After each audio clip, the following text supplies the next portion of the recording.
Nice. We're good. Okay. Sabrina's running a couple of minutes late, so she asked me to start the meeting. And so I'll call this meeting of the Hopkinton Select Board Hail, to order. projection up, the projection up. Oh, thank you. We'll see it. Yeah, in attendance is Jeff, Thomas, Stephen, and myself. Sabrina is running late and will be joining us shortly. Jeff, would you lead us in the Pledge of Allegiance? Pledge allegiance to the flag of the United States of America and to the republic which it stands, one nation, under God, indivisible, with liberty and justice for all. Neil, do you have any points of pride? Yes. All right. So a couple of the DPW that spent a good amount of time last week getting the village ready, especially for the parade, the sweeping and the crosswalks and all of that. They also were here today and took all the junk out of upstairs. The sheetrock comes next week to do the ceiling. Most of it was junk, so we had quite a bit that will be shredded, quite a bit that was trash, and then a little bit that went to the barn. So that was good. So they were here and made quick work of that. And also to Kelly, Henley, and Christine Johnson, who both helped upstairs this week and everything organized. And it's the most organized it's been with shelving and getting things.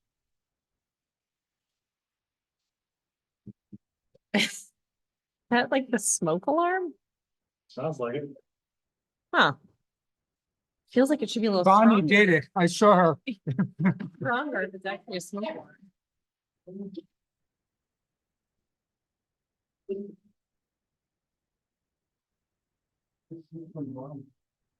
Huh. This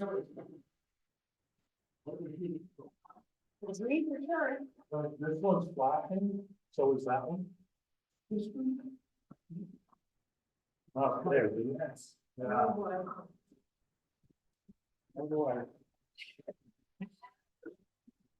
Hey, Oh, we didn't need the picture. that weird. Was it hot? Is it coming through the project? Whoa, Oh. can you mute it? Oh, we won't be able to hear the people, never mind. I think. Put it back on, see if it comes on. That project. We were on points of pride. Okay, thank you, by the way. See what happens when you put Ken in charge? We're gonna have the It's gonna be a shortest really meeting ever. short meeting. Exactly. Jeff put me up to it. Thanks for the Hear that? We're already 5 minutes in, Ken, you gotta speed it up. I did my part. I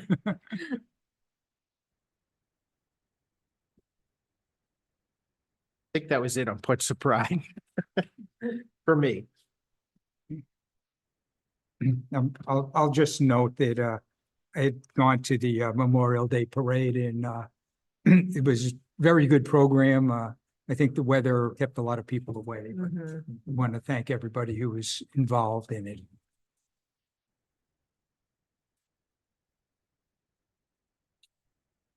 All right. So that was points of pride we're finished with.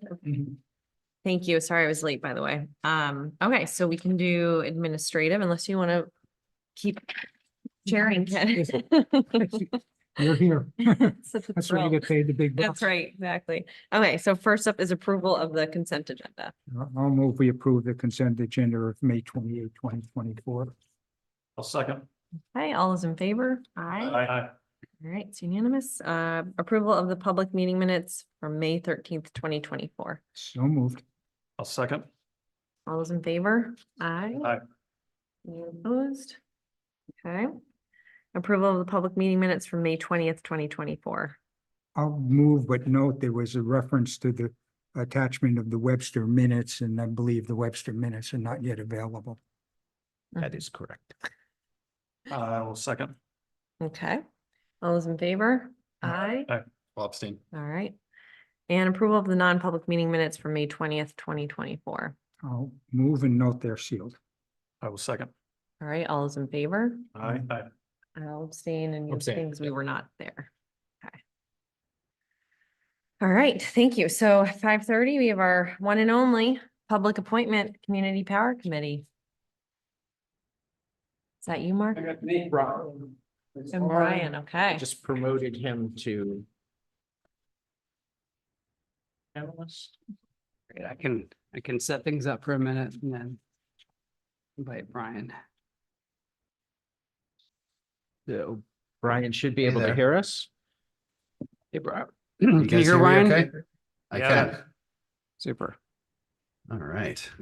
Brian, this is Mark Zankel. I'll give you a quick intro and just kind of update the select board on where we are in the process of community power, but you're gonna have to give me just a second because you got to me so fast and my computer was not cooperating. So one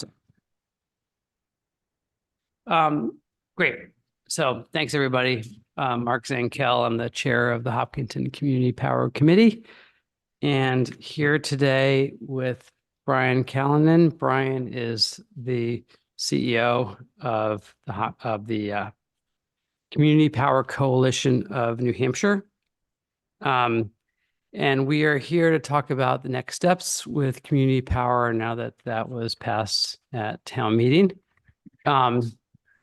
This is all leading towards a goal of launching community power in Hopkinton in late summer, early fall. So there's a series of steps that we need to take, really the first of which are for the select board to review and approve the member services agreement and the associated policies of the Community Power Coalition. Just to take you back to the fall, the select board at that time signed the joint powers agreement so that we could become a member of the coalition, and that set us up to receive the coalition's assistance throughout the course of our planning, developing the energy aggregation plan, AKA the community power plan, holding our public hearings, doing the other public outreach, and we got a huge amount of support. So Brian, thank you particularly to Henry Herndon and Andrew Hatch for holding our hands along the way. Those guys are awesome. And so, but what we didn't do at that time was ask you to essentially sign the documents that would bind us to community power, to the coalition as our community power agency and as the entity that would essentially procure the power supply for us. So we're now at that point. The Community Power Committee, you may remember, looked at some different vendors or partners. There are private entities out there, and then the coalition is the nonprofit model. We felt the coalition was a better option for us at that time. We revisited this after town meeting to affirm that we still thought the coalition was the right partner for us to work with for energy procurement and other services going forward. And so at this point, the committee recommends that the select board go ahead and authorize Neil to sign the member services agreement. And with that, because there's a lot of complexity to this, and I don't want to pretend to know more than I do, we invited Brian to share with you more about those agreements, the policies that around data privacy and other things that the coalition holds, and to answer your questions. And thank you, Brian, for joining us from afar. Hope you're feeling okay and glad to have you here. Yes. Oh, thanks for the intro, Mark. And I'm really sorry I can't be down there in person. Much rather would be down there, but that nasty COVID bug is still cruising around. So I caught that about a week ago. So I think I'm not through that whole period. So best to stay away for now. I hope that folks were able to see, well, the first question I wanted to ask you is I'm not sure of exactly how much time I have to walk through our agreements. So I wanted to ask that first. As much time as you need. Okay. Yeah. Well, this, Minutes, what's that? but less than 7 minutes. Okay. We do not have another public appointment after you all, so we're not against the clock. Okay, and this is really an opportunity for the select board to ask questions, and hopefully I can provide those answers. I do have a presentation. I don't know how I can share it, but I'm hoping that you were able to review it ahead of time. And if not, I apologize for that, but I think we did send something along earlier. If you have it, you could share it. I've done that, or I can pull it up Oh. and share it from here, whichever. Oh, I see that. Now I see the share screen. So did anybody get a chance to walk through this at all or review it ahead of time? Yeah. Yes. Okay, great. There we go. I think that will make it easier. How's that coming up? Good. Good. That's good. Perfect. Okay, excellent. There are quite a few slides here, but they're set up to give the select board a kind of a review of what policies do we operate under. And then there's a second section to this slide deck that talks about the cost sharing agreement and what's in the cost sharing agreement. And the way we've set this up is all our policies are out there on our website. That's, transparency is a big part of being kind of public power, a nonprofit power entity. So everything is out there for you to go grab on our website, cpcnh.org. What we've done is we've kind of taken the main sections from each policy and put them into the slide deck. So it's kind of like oh geez, what was the name of that? It's a summary. We'll put it that way. Cliff notes. That's what I was trying to think of. It's the cliff notes of the overall policies. So as I'm going through them, I can first go through these policies here, if that's something the select board would like to talk about, or if it's specific on the cost sharing agreement, which is what Mark kind of teed up, I can jump ahead to that. But I've got the slides and it sounds like we have the time. So if you'd like, I can start that way. Sounds good. Okay.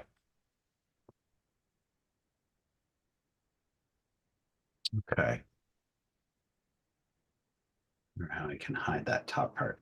But we often call these the 3 R's: our risks, our rates, and our reserve policies. Those are all available on our website, and they just help us pull together. And I'll go through each one of these. They pull together in those documents how we kind of approach things. So when you think about our policies, these are kind of our overall operating guidelines. And it helps show everyone and show the members what it is, how we're approaching things. So our objectives here is to meet the customer electricity requirements. So make sure that you're meeting the overall needs of the residents of town. Obtaining the best available rates that we can, maintain that rate stability, and make sure that we can develop and maintain financial reserves to ensure a business that is ongoing. I'll jump into each of these, how we meet those objectives through these policies.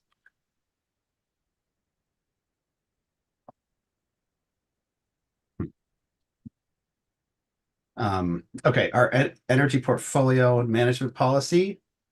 These sections that I have here are really just the elements of the overall policy. It outlines our philosophy, our objectives, and our scope. It walks through what our risk exposures are, our strategy, and our parameters on how we approach those risk exposures, including position limits. It gives us our risk control principles. How do we get to those? How do we meet those risks through the separation of roles, protocols, and reporting? There's a lot of reporting that we do. Roles, responsibilities of the organization, and overall policy compliance. And there's one particular, if you've had a chance to walk through our website to see how the governance structure is set up, we do have a board of directors. We just went through an election for the new board. That's annually that we happen to have at our annual member meeting. But we also have 7 additional committees that help do the work for the board. And one is called the Risk Management Committee, which is focused on this section. All of these committees are open to anybody that wants to attend. So they're public committees. So if there's anybody from Hopkinton Community Power wants to attend, or a resident of Hopkinton that wants to attend, they have that option. And you'll learn a great deal about how we operate business. I think that says retail rates policy. Oh, here we go. Nice, it went away. Retail rates policy. There's 2 slides on this one. This walks through how do we do our rates. It outlines our requirements, our objectives, what's the overall purpose of pulling these rates together.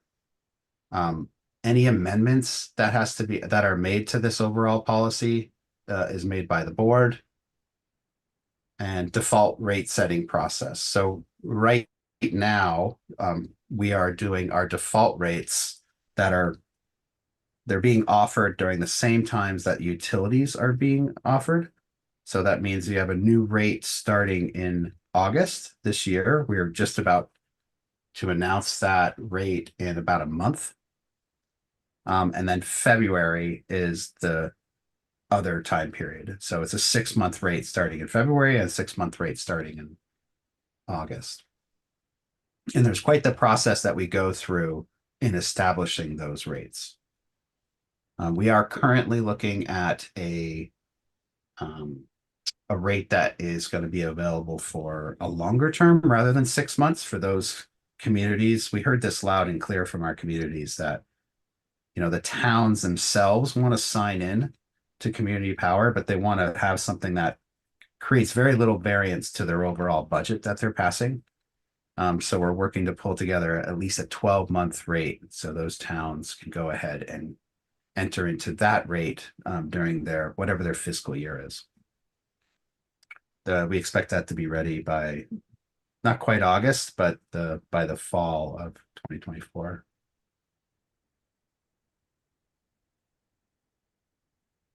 These are rate structure types. And again, when these documents were pulled together, what we did is we went out and kind of scoured the country for, best practices. So there's community choice aggregations that have been running in California for quite some time. Massachusetts has some, Rhode Island has some, New York, Ohio. So we started to look at those and try to pull together kind of what are the best rules of the road that we can provide our members from a policy standpoint. And so when you look at these rate structure types, we are not currently doing time of use rates. We're not currently doing net metering rates.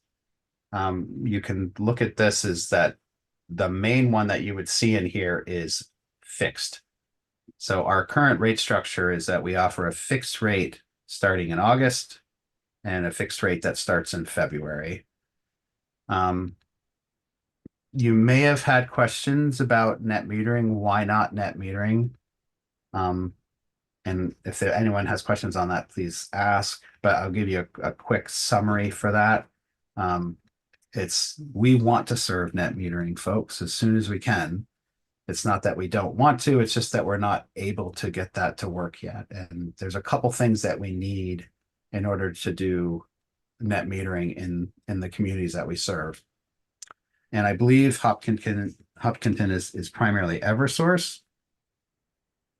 So there are other utilities that we have a little bit more of a head start on for doing net metering, but Eversource is not one of those yet.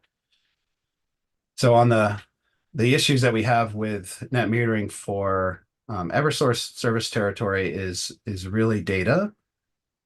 Eversource is not able to present the data that we need in order to credit folks a net metering rate.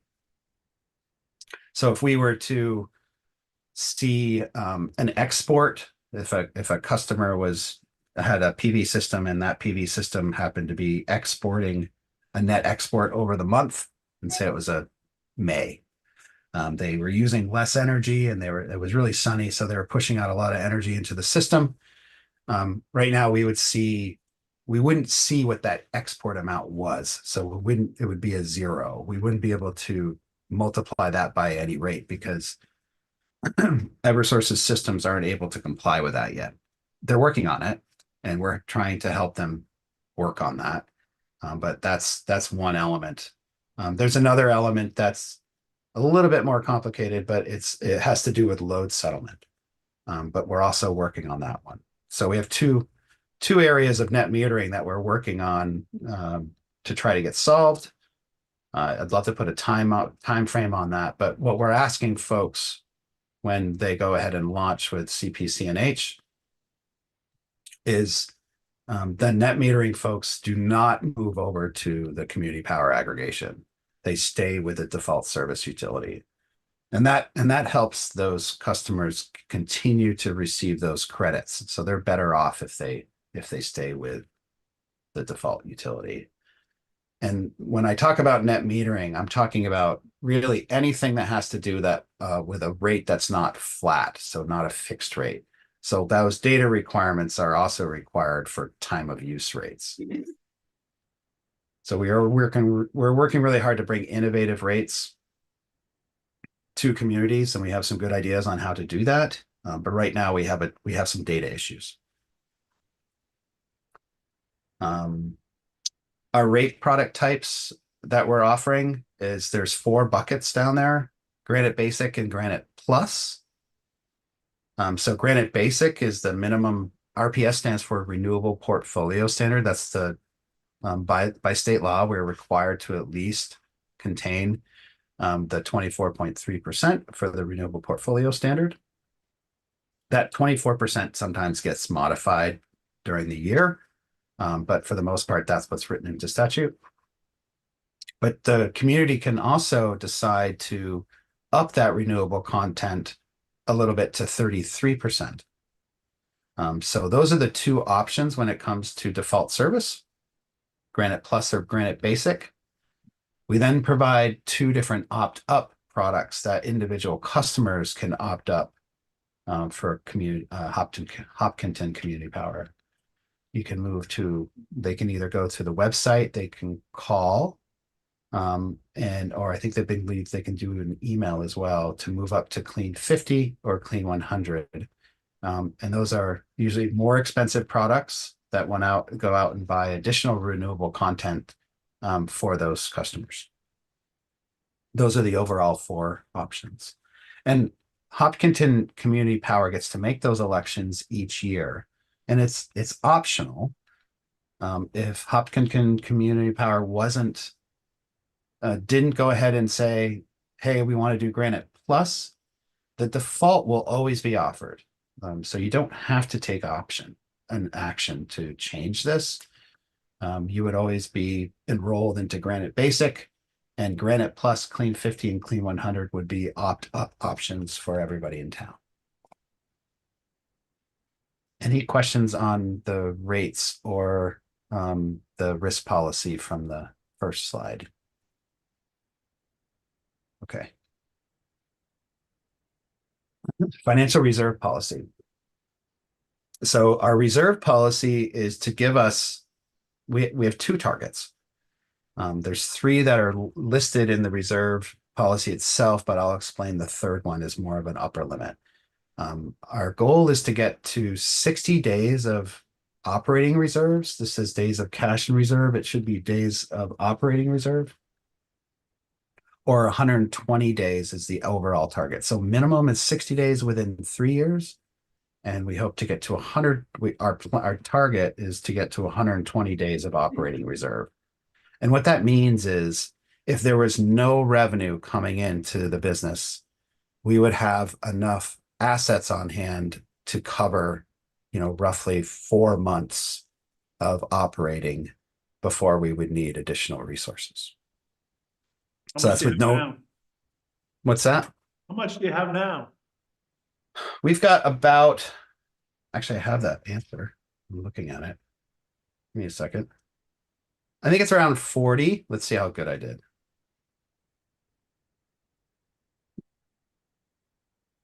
Yeah, 43. So we had planned to get to, this was a 3-year goal to get to 60 days. So we've been operating for a little over a year and we're at 43. So we're on our way. And this is really to give us stability. Right now with our reserves is the reason we're pulling those together is so that we're building a balance sheet. We're a new company. In order to procure energy, we are kind of, you could say, borrowing a balance sheet from one of our partners. And that's great. We appreciate that. We're making purchases through them, but they charge us for it. So when we are able to get to these levels of reserve, we're starting to look like a better counterparty to contract with, and we can reduce those financing costs and actually pass that through to as lower rates. So that's the overall goal on these reserve targets. And we're on our way.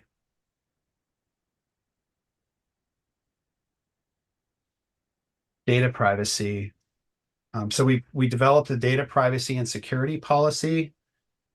This is just to protect customer data because there is customer data that comes through our systems. We want to make sure that those are protected as best as we can. So we've pulled together a data privacy and security policy, also put out on our website.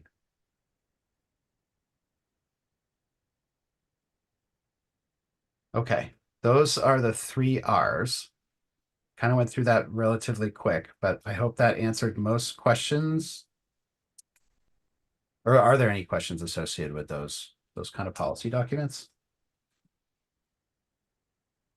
Okay. See any? So let's move into the cost sharing agreement and member services contract. And I can explain, I was talking with Henry earlier on this, is I would view these as basically one thing. So the cost sharing agreement is something you enter into, as Mark talked about, you've already entered it. You've developed your electric aggregation plan.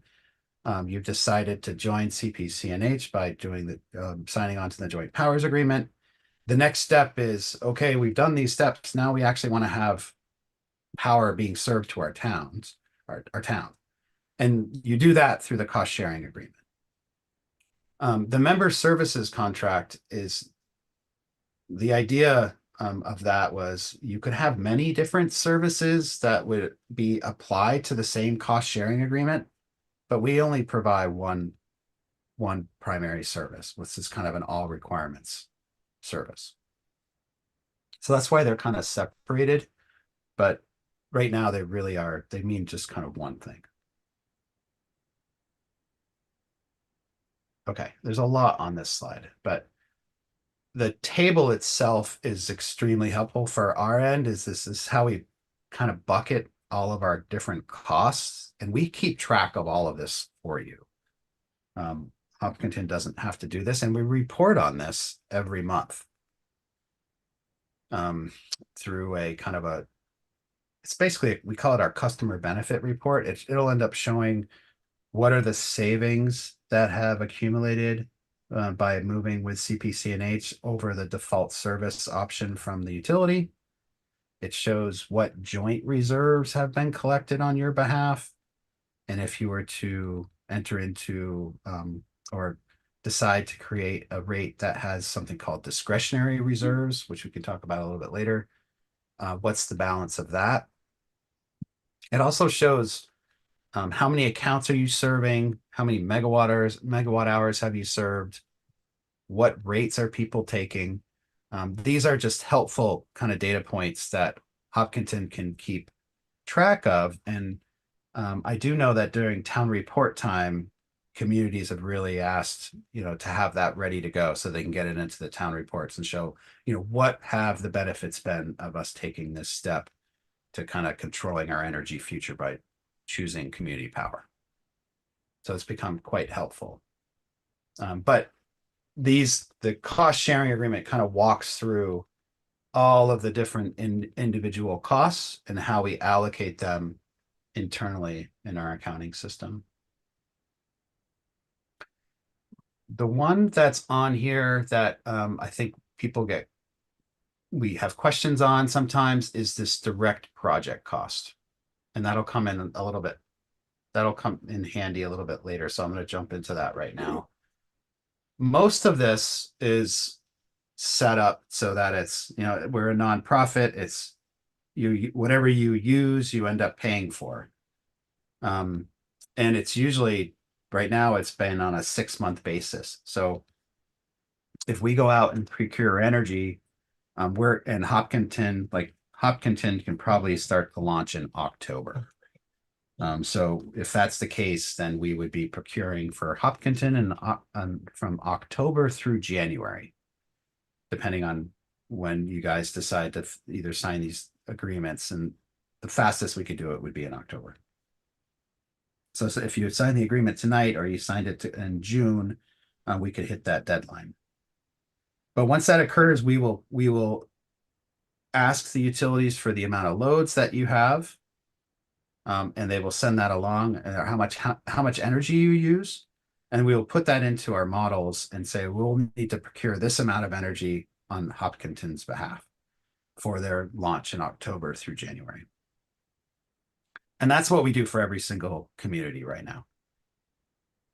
The direct project one is a little bit different. So if Hopkinton said, hey, we are looking to we've got a solar project over in I'm not sure if Hopkinton has an industrial park or not, but there's some land that's not being used. And we want to have a solar project get put onto that land. And we want that solar project to run through CPCNH and you for account for it, but we want all of the energy to come back to Hopkinton.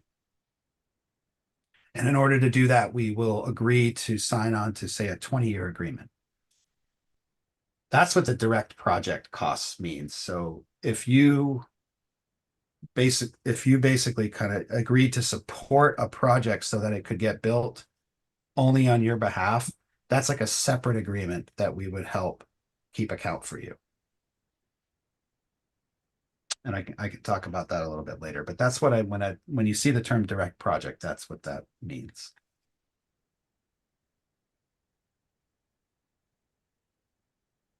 These are the sections that are in the cost sharing agreement. Talks about the purpose, membership list, the menu of services, which is the complete service bundle. That's the one we're offering right now. Cost recovery, that table above kind of talked about how the cost is allocated. Cost reporting and records, we look at this on a monthly basis. Implementation costs.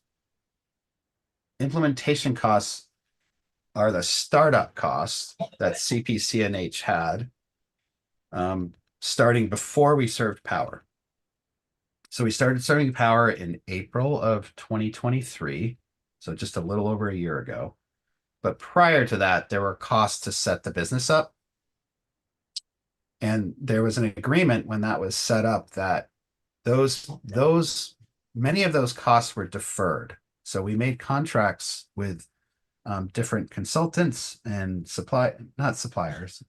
primarily consultants and legal firm, that they would agree to help us without us paying them. So that was great. But we agreed to a deferred cost that we would then, whatever cost that we accrued up to that point, we would pay over 3 years. And when this was put together, it was said, well, that means the communities that first started CPCNH would have to pay for all of the startup costs, or everybody that was within CPCNH in the first 3 years. They said, well, how about we stretch that out over 5 years? And that's what the implementation cost section works out. It says, well, we know that the costs will be paid for within 3 years because that's our deferral schedule that we put together. But over 5 years, we will reallocate internally based on how many megawatt hours people have used or how much load the communities have been using. I only mentioned that, and we don't have to go into too many detail on that, but too much detail on that, but that's an internal mechanism in order to help all communities that are part of CPC&H pay some of the startup funds.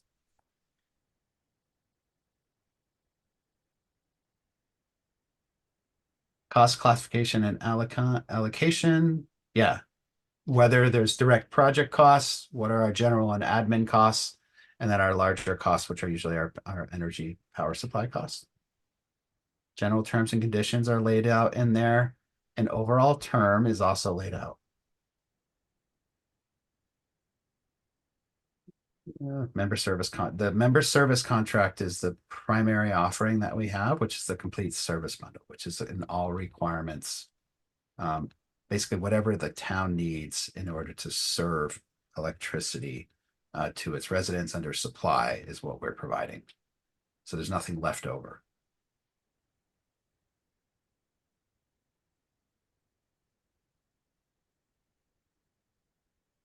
Delegation of authority and commitment to act.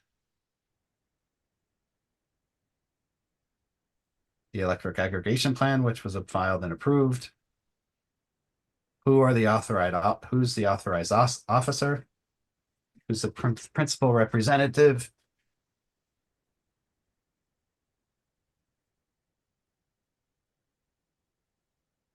Term procurement and termination elections. This question comes up. The termination piece is the next part. That part comes up often too. So just like the JPA, the Joint Powers Agreement, so your membership in CPC&H, you can leave at any time. There's no penalty with leaving. You can also, even though we're talking about signing on to the cost sharing agreement, we also get questions, well, what does that mean and how long does that last for? You're always able to go ahead and terminate with written notice. There's an option that's put into the cost sharing agreement, which is called the election to delay. So prior to your first launch in October, the authorized officer could say, well, we want to think about it some more. We don't want to go ahead and launch in October. We want to delay until a later date. That's on the first purchase. No one's ever done that, but that option is put into the cost sharing agreement. And the reason, one of the reasons for that is that if there was, one of the reasons why it's never been actually acted upon is there's the agreement that we will not launch if we are not a lower cost than the default service option. So hasn't been really a need to go ahead and act on this, but regardless, that is in the cost sharing agreement. And we do ask any community if they want to delay when they're first starting off. The term of service is 36 months. And I can get into that a little bit later on the next slide. And then if there's a termination, there's a return of the joint reserves that are collected on your behalf.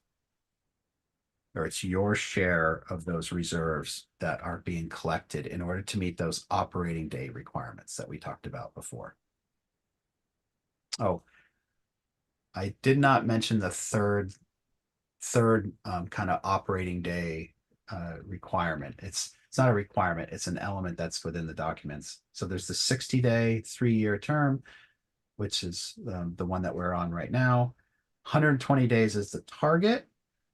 Then we also put in something called the 180-day, which is almost like a pressure valve. We don't expect to ever hit to 180 days, but if we ever went to 180 days, there's just not a good reason to keep that many assets on hand. It would be returned through something called discretionary reserve. It would be moved into those accounts for our current members that are taking power. So if on the joint reserves element, so if a town decided to leave, they can take their reserves with them. And you can be used for your discretionary use. Early termination.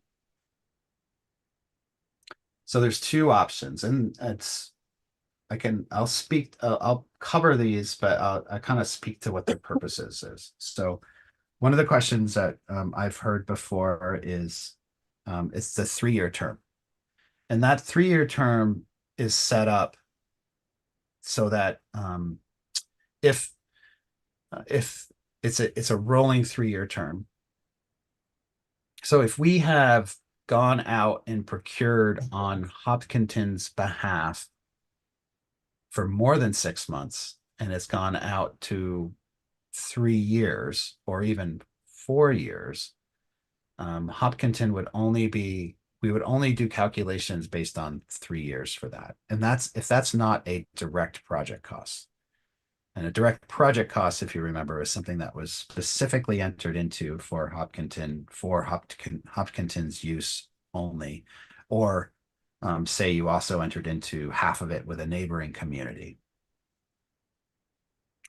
So this is a little bit different. So that 3-year term is set up and saying, well, if we've gone out and we've purchased energy to serve Hopkinton out to 3 years, then that's what we'd want. That's an obligation that the CPCNH has made on your behalf, and we wouldn't want that obligation to be shifted to other members. So we would ask Hopkinton to kind of settle that out. That doesn't mean you could wait 3 years before leaving. That's what this means, this early termination option 1. It says, well, we can just go ahead and wait and let you serve all that energy to us for 3 years. But usually, I mean, I would think if someone wants to leave, they're probably not wanting to wait 3 years. So there's an option to kind of speed that up, which is to cover those obligations. And when you're covering those obligations, you're not paying outright for the value of those products that we've procured on your behalf. We're going to look at it and do a calculation and say, what were those contracts that were entered into, say, a year ago? What are they worth on the market today? And it's a possibility that they could be worth more.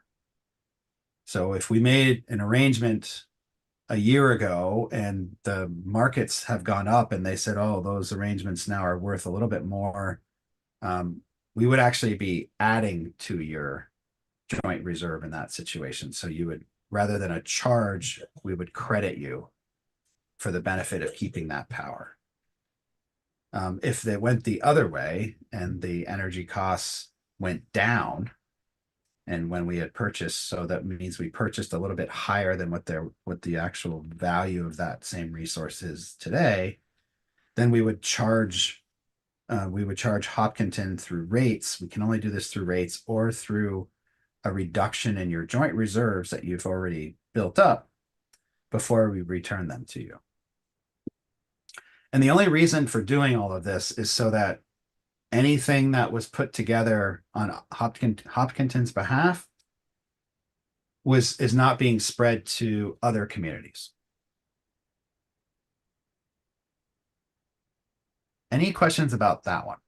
I have a quick question. So the requirement to give 3 years notice, 36 months in advance of the termination date, is that only if you're dealing with a direct project, or is that across the board? That's across the board, but I would think about that. Is that Sabrina? Yeah. I would think about that as if we went through a scenario and Hopkinton said, we want to leave, but we want to leave in 6 months. So we're not going to give you the 3-year term. The agreement, the cost sharing agreement says, well, we've got a period of 3, you haven't done the full three years. So we're going to be looking at you as if you're here for 3 years. But we would use early termination option 2 to make sure that we do the calculations on the obligations that we've already entered in for you so that you could actually leave in 6 months. Does that make sense? Yeah, thank you. Okay. Any other questions on this one? Okay. Brian, has anyone elected to leave?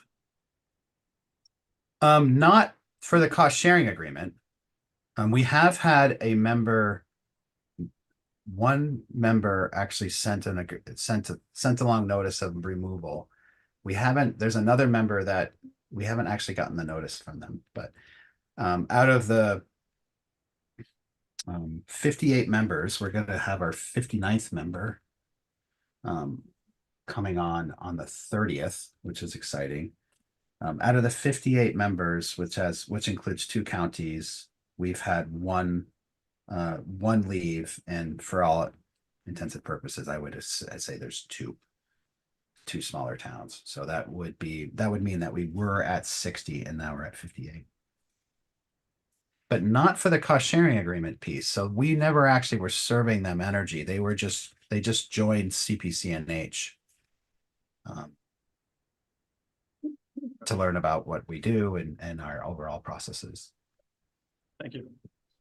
So I might be totally misunderstanding this piece, so apologies if this question's off base, but if there's a direct project situation, does that mean like Hopkinton's working directly on that project? And so would different terms govern that? Like there'd be a different termination requirement, or is it all sort of does that still fall under the cost sharing agreement terms? Cost sharing agreement, I would view that as guidance towards that, but in that case, it's more likely that there would be a direct contract Okay. support for that individual project. Okay, that makes sense. Thanks. Yeah.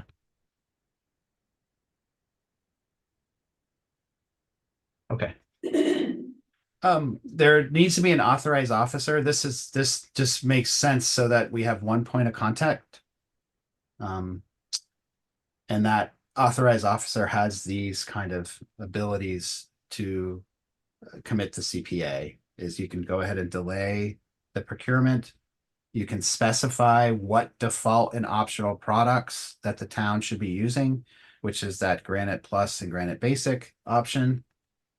And then we have in August this year, for some excitement that folks are looking forward to doing this, is that there's the concept of using an adder onto a rate.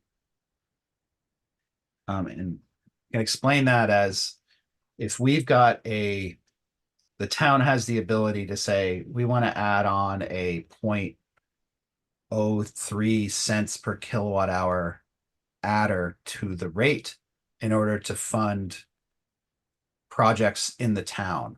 And we want CPCNH to collect those rates.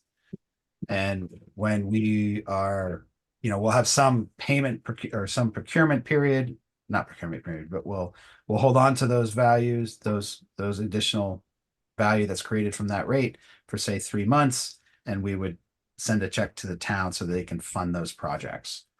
And that could be like a weatherization project, an efficiency project, or a solar on school project, things of that nature. So the town can decide to say do Granite Basic and then add on something like 0.01 cents or 0.03 cents to that rate, and we'll bundle it together and we'll call it Hopkinton Local. And that could become your default product. And then we'll go ahead and keep accounting for that additional reserve, or that discretionary reserve on your behalf, and send it to the town based on when you want us to send it to you. Probably at least annually though. Brian, as far as the appointing of an authorized officer, is that done annually? That's up to you. You need to tell us when it changes though. And in the other members that you have now, is the authorized officer normally a town administrator or member of the select board, or a different elected official? Town administrator, I believe, is the most common, because we will be sending emails back and forth. I'd hate to say that we do that often, because we try not to do that. That's something that I've definitely focused on. But not, there's probably select board members that are not always going to be checking that. So it might say take a week or so to get back because there might not be a meeting. And you've got other business to do. So town administrator is usually a better option for that.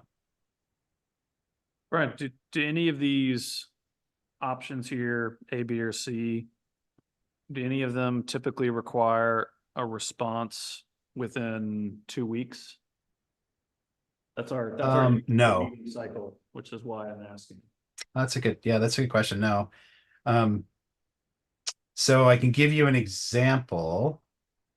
Actually, for all three of these, is we've got a rate that is going to be approved by the board in end of June.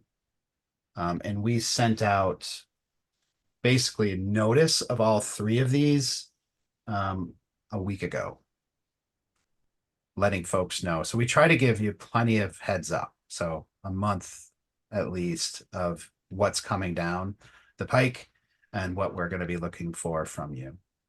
And in Hopkinton's case, all three of these options, well, the first one, these are all optional.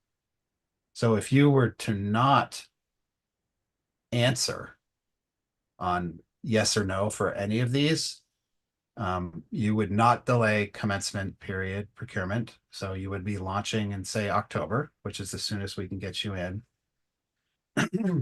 Your default and optional products would be set to our optional default and optional products, which is what pretty much everybody takes already, other than 3 communities. 3 communities have chosen to take a larger renewable content for their default.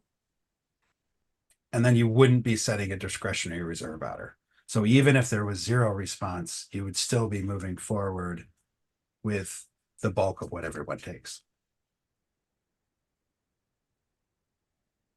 I'm wondering, and maybe this is more a question for Neil, if we wanted to go to a higher default rate, a higher energy, clean energy rate, would we have to go to town meeting? Oh, I'd want to read the warrant article, what was actually voted. But I don't think it was that specific. I think it authorized the board to act. So I do remember the warrant article being very specific to like avoid those types of things. Like we didn't like that was like very specific language given to us, right? The It warrant article. was, yeah, Like that was it was, designed very specific language. So I can't imagine. but I don't think it had that many. Yeah, the warrant article, the only detail relative to this, I think, is that we won't launch unless we're saving money over the utility default rate, but it didn't specify that we have to use the lowest default rate. I would just say for the select board's consideration, Ken knows this, that the committee has been clear that our intention now would be to recommend the default, basic rate, not to step up as the default rate. Perhaps if the town decided to set renewable energy goals or climate goals in the future, which we hope they will, that maybe that's a conversation to revisit, but it's not something that we would recommend now. And how, suppose we do start out at the default basic, the granted basic rate. How do we go about changing that election in the future? Is it something that can be put into effect every 6 months? Because that's the next time that rates are sort of locked in. Like, how does that work? Yeah, I mean, Yep. I think I see that as, sorry, Brian, go ahead. No, You're the no, expert. go ahead, Mark. You're the one answering, and that's exactly the answer is yes, it's Yeah. 6 months is the easiest way to do that. a different question would be, if we were to launch in October, which is the 4th month of a 6-month period, would we be paying the same rate per kilowatt hour as those towns that were in it for the 6 months? Yes.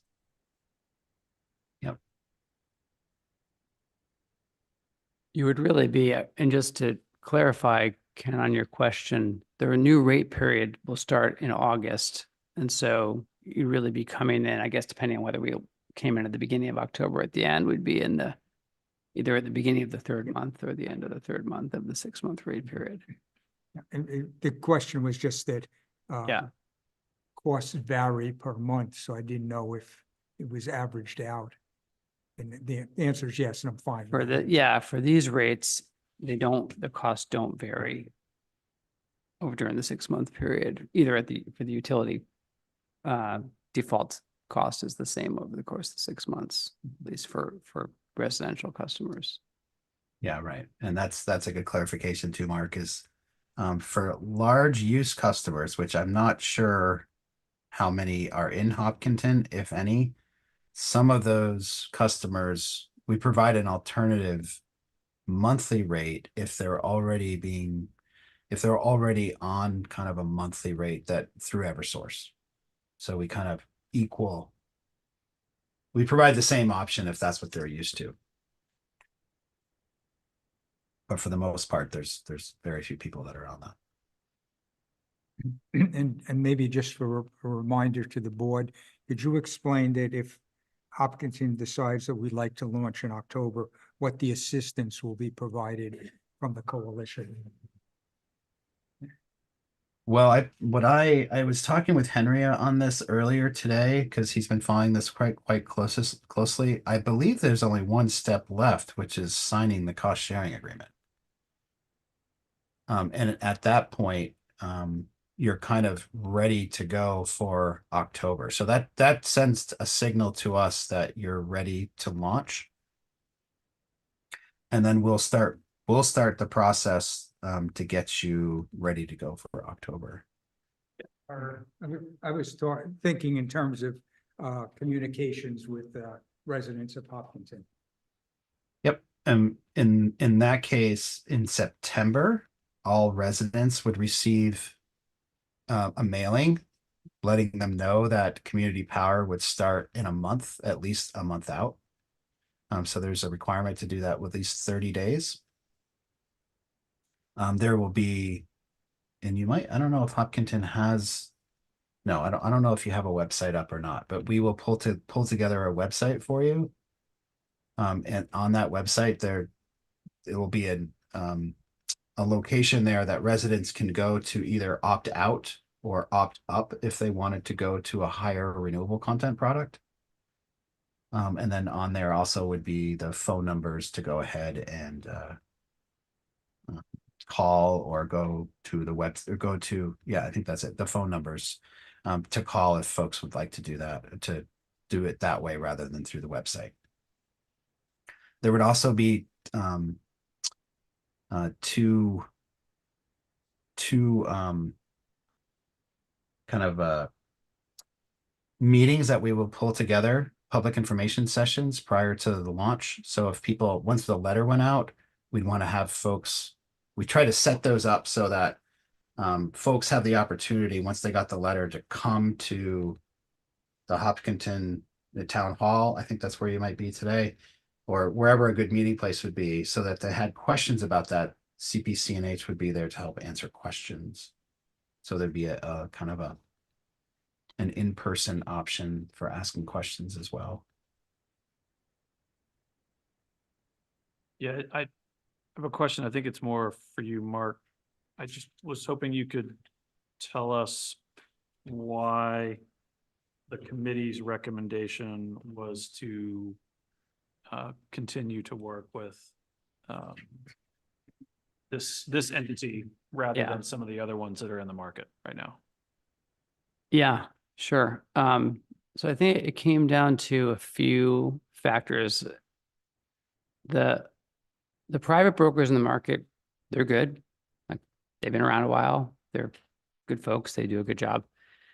The things that stood out about the coalition to the committee, first, full transparency, right? I mean, you know, as you can see from what Brian shared, you know, the governance is all open and transparent. We can participate in it as much as we want. The finances are all open and transparent. So I think that was appealing to our committee. The second piece that was, that felt really important was they have essentially, I guess I would call it sort of not quite rate stability, but because of the reserves that the general reserve that is baked into your rate, the coalition uses that to help they can't guarantee that the rate will always be lower than the utility default rate, but they have that available in addition to their buying power and their buying strategies to buffer us in the event of maybe artificially low utility rates. And I think that actually played out really well in this past rate cycle where Eversource's current rate is 8.23 cents, I think. It's somewhat artificially low because a penny and a half of it is essentially a rebate to customers because they over collected last year. And so the private brokers that had locked in some longer term contracts with some of their communities had a rate that was higher than the Eversource rate for this rate cycle. It may well be lower in the next rate cycle, whereas the coalition was able to use, I don't think you had to use reserves, Brian, if I understand it right, but you were able to still keep your rate just a little below the default rate. So that kind of the rate, the energy buying strategy and the financial model, I think, gave us more confidence that during really high utility rate periods, we might not save quite as much with the coalition, but during really low utility rate periods, we're much less likely to be underwater with the coalition. Those were really the two primary things, I think. And then I would say when we talked about it and reaffirmed it, I think we felt like, boy, we've had a very good experience with the coalition, like the service as a customer has been excellent. They know what they're doing. It's why I think you see 59 communities going with them. Yeah. So we feel like our experience has sort of affirmed our belief that they're a good partner. Ken, anything? Yeah, you missed I'll that just goes- add on to that. Also, just the fact that they're a nonprofit. I think that was a big item. Another is that over a period of time, we had contacted other towns that are involved with the coalition, and all we got were very positive feedback.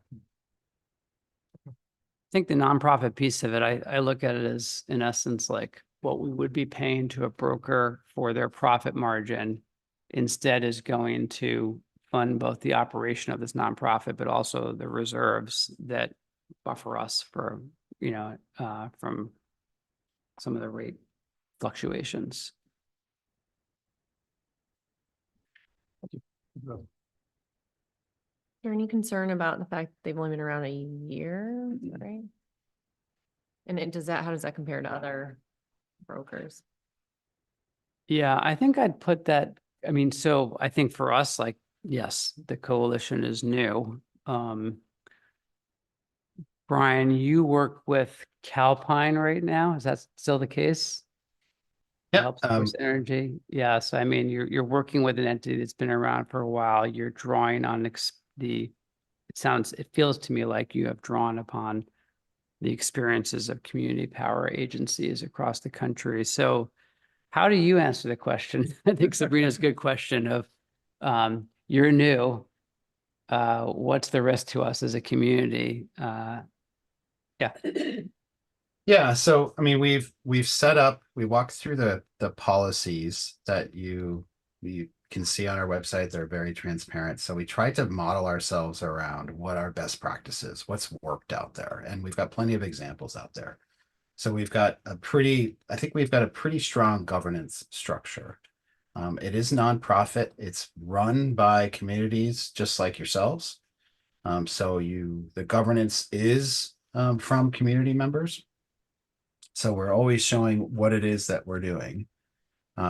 Myself, I've been in public power now for over 20 years doing power supply. So I'm quite comfortable. And I was working for a company that you're probably aware of is New Hampshire Electric Cooperative. It's just one of the 4 biggest utilities in the state of New Hampshire. I worked there for 7 years. So there's quite a bit of procurement expertise on doing that. We also then rely on a company called Ascend Analytics, which helps us pull together energy costs, energy forecasting models. They've been doing their business for quite some time. And then to Mark's point, we also have Calpine Clean Energy. Or Community Energy, Calpine Community Energy. They've been working with CCAs for quite some time. And when I say CCAs, it's community choice aggregations. So we've surrounded ourselves with a lot of great folks to help move this new organization forward. And I think we've proven that out in the first year, which is great because, you know, it was a theory a year ago. We've now got, our membership now represents 35% of the state of New Hampshire as a population base. And we've been able to beat the utility rates and provide, when you include joint reserves, upwards of $20 million worth of savings and joint reserves combined for community benefits. So the rubber's hitting the road now, which is great. And we're actually to start to see the benefits from entering into community power aggregations using the CPC&H model to move forward. Thank you. In Hopkins, we've already had our aggregation plan approved by the PUC. Is that right? That is right. Yep.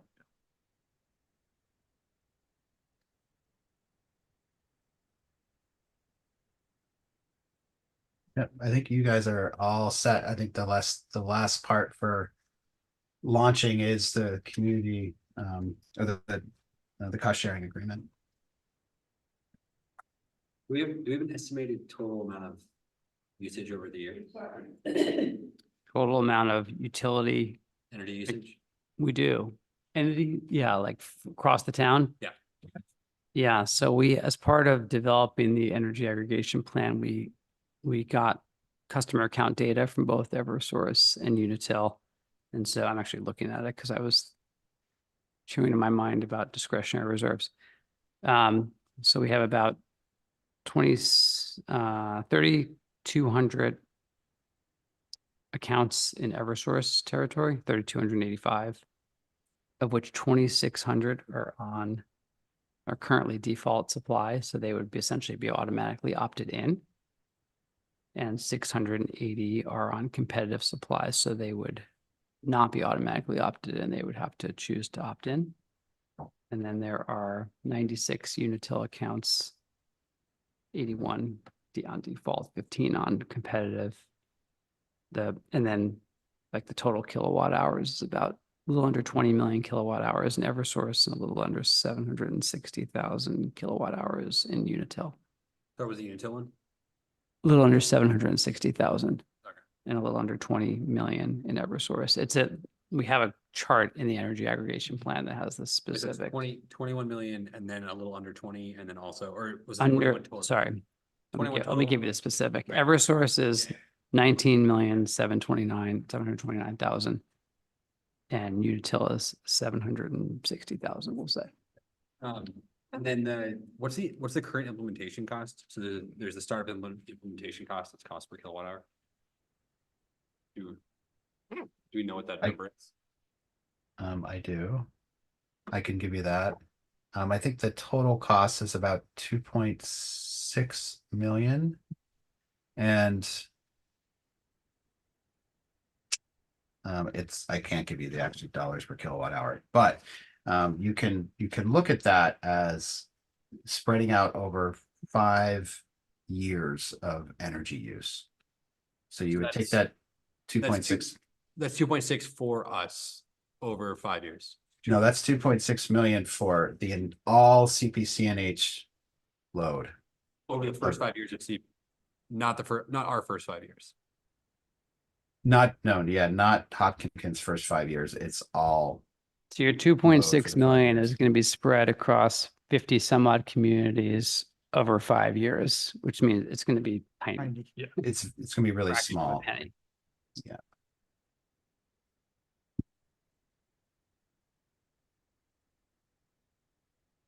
And Brian, how many other communities, as we sit here right now, are potentially gonna sign on with you guys in the next, till the end of 2024? Do you have a sense of how many other communities are thinking about doing cost? Yeah, so I was just looking at that because we're getting ready, we're having a board meeting on the 30th. And it kind of it walks through what it walks through kind of our member services committee, and they have a report that they put together for that. And in reading that, we're talking to almost another 50 communities throughout the state.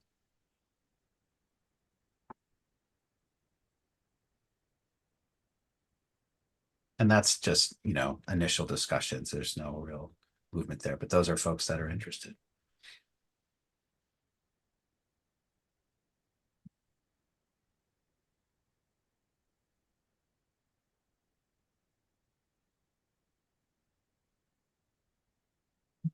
It'd also be helpful to know.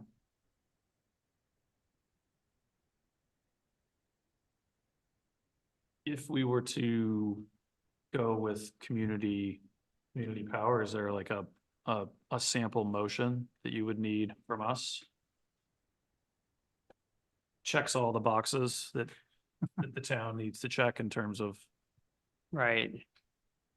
I think there are two, Brian, I'm going to turn to you, but I think there are two separate issues on the table, right? The first is for the select board to authorize Neil to sign on behalf of the town, the member services agreement and cost sharing agreements. Right, that's the first, that's necessary for us to move forward. The second is whether if you want to delegate authority for any of those three items that Brian mentioned, you can do so. That's not required, as Brian said. The default is no to all those if we don't, or you can keep that with the select board and we can bring that to you if we want it. Like if we think, well, we should really not launch in October because for whatever reason, the select board could retain that authority or you can grant it. So two separate motions.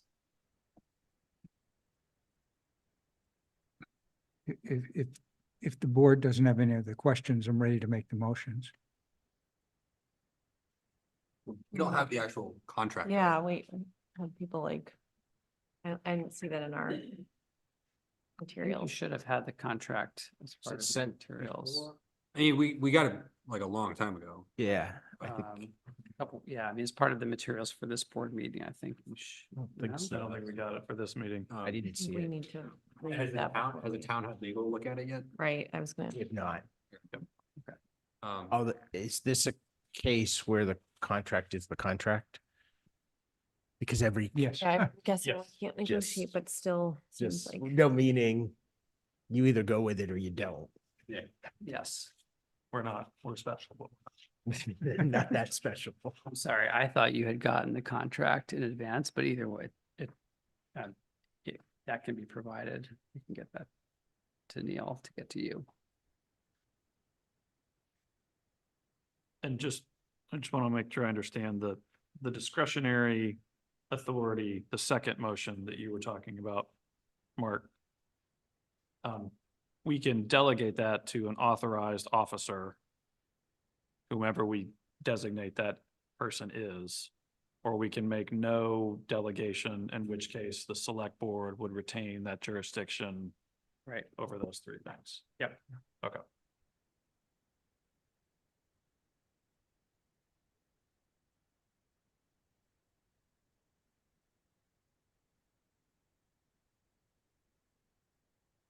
okay, so I think we need to review the actual agreement and potentially have, even though we can't negotiate, I think probably having our council review.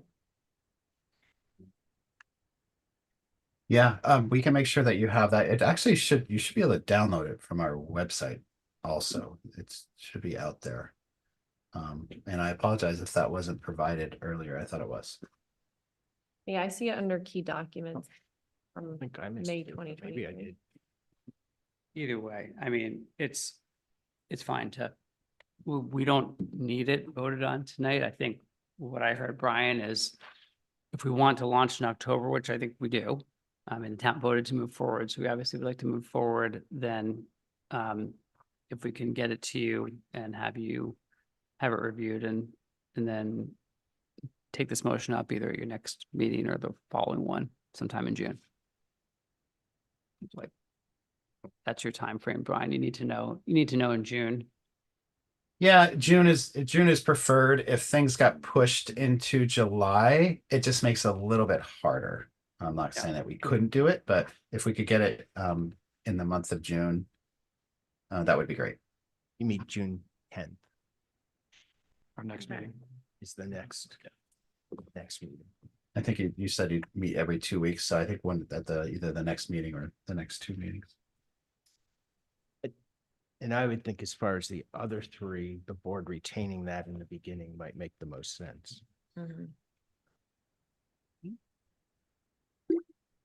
Yeah, I mean, I think that's fine, as Brian said, for none of them, should there be a quick turnaround needed and want to be arm in arm here. Yep, and then identifying a primary and alternate representative. Does the board need to Which- designate that as part of, is that a requirement, Brian? Well, I imagine you already have done that as part of the You do. I think JPA. I'm the primary and Ken is the alternate, and so you can choose to keep it, but if you want someone else to be the Yeah. primary, please go right ahead.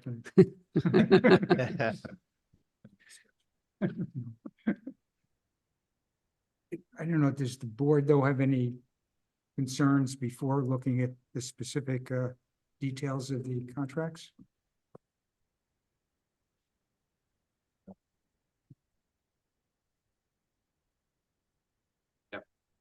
Oh, that was helpful. Okay. Well, if there's a request to come back for another meeting, just please let us know. We could come back next time you meet or the following meeting as well. Or Thank if there's you. anything you need in the meantime. And again, apologies I couldn't be down there today. No Nice worries. to be in Hope you're person. Feeling better. Thank you, Brian. Thanks, Mark. Take care. Mark. Hey, Mark. I was saying, thanks, Mark. I just said it really fast. I'm sorry. Okay. So that was our only public appointment. So we can move on to old business. We have joint meeting follow-up. So you have the drafts that you completed, what seems like years ago, but was last week, right? It's the joint meeting last week. And Webster has those. And as of now, they're scheduled for their public hearing next week, June 3rd, and the public hearing here on June 10th. And if those drafts look like they covered everything correctly, we'll publicize the hearing beginning tomorrow. And then I'm assuming both entities go forward, then what we're meeting again with them, June 17th. 17th was what? I believe that's at 6:30 in Webster. Yeah, okay.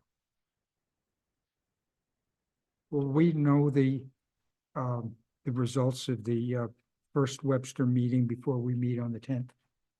Sure, if you attend it. No, we can. Good one. What's the one after that? Hours. The Here. 17th? Right. There's not another joint meeting. Yes, There is another joint meeting. The yes. The next joint meeting is for, So Those come up. there's no meeting next week, which is the first week in a long time. We haven't had a meeting. Yeah. And Mhm. then the 10th is the regular select board meeting, and part of that is a public hearing on the ordinance changes and the fee changes. And then the 17th at 6:30 in Webster is a joint meeting to vote on those. The public input will have been received from both towns, and then both boards will act to adopt those. If we both got feedback to adopt these things as is, really need to meet on the 17th, couldn't we just? I wouldn't think so. does it have to be a joint meeting? It does not, but that was the decision last week. Okay. Seemed the most I efficient. thought it way. was, if we had to like hash things out, we would do a joint meeting, but And remember, that's just the ordinance. It's nothing to do with Right. green bags. Mhm. Give that back, yeah. Fees and the ordinance. Mhm. But not green bag fees.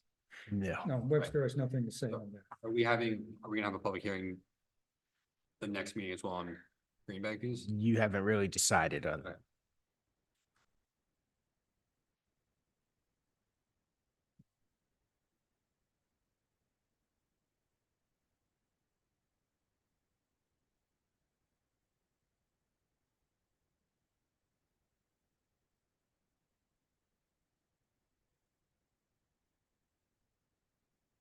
Okay, so that public meeting for us is June 10th. So we'd really have to, if we wanted to roll green bags into that hearing too, that night, we'd really have to make a decision tonight. Yes. It'll And be I a would- separate public hearing. wouldn't it? Yeah, that It'd would be be more separate, an informational meeting or a public meeting, not a hearing Mm-hmm. scheduled after the first one. I think it would get too confusing Yeah, together. okay. So I don't think we should do that. Okay, so anything else on the joint meeting? All right, next under old business is the police detail rate follow-up. Sure, I gave you have in your packet the copy that you had last week or 2 weeks ago. And luckily Kelly caught it because I missed it. And I think I've given you all my copies. The new detail rate is fine. But there was a line that I missed about overtime for over 8 hours or on holidays, and that is not actually fine because those rates aren't covered in our fees. That's something different. The detail rate is more than an overtime rate, so we're covered with the detail rate.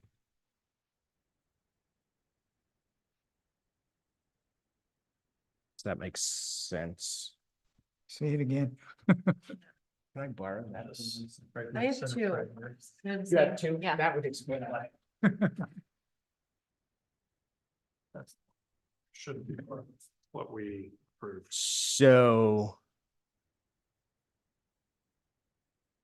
it's the second paragraph where it says, if the detail is on a holiday or more than 8 hours, the officer receives 1.5 rate of detail pay.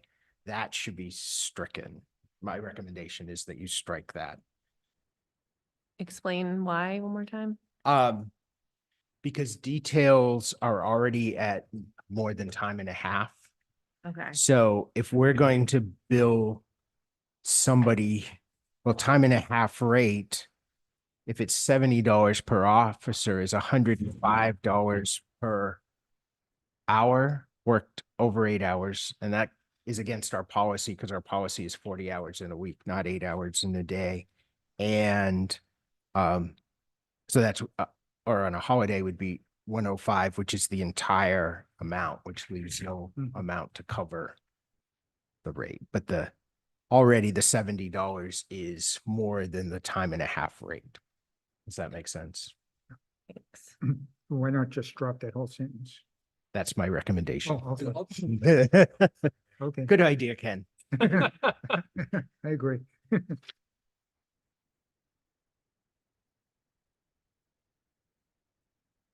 This letter is actually setting the policy, right? We're just. No, but you voted last week to adopt it and so I just wanted you to vote to adopt it, to adopt the 105 rate an hour, the $70 for the officer, the $20 for the admin fee and the $15 and nothing else, just those Mhm. things. Okay. So moved. Second. All those in favor? Aye. Aye. That's unanimous. Yeah. Yeah. So are we not gonna move forward on anything with green bags?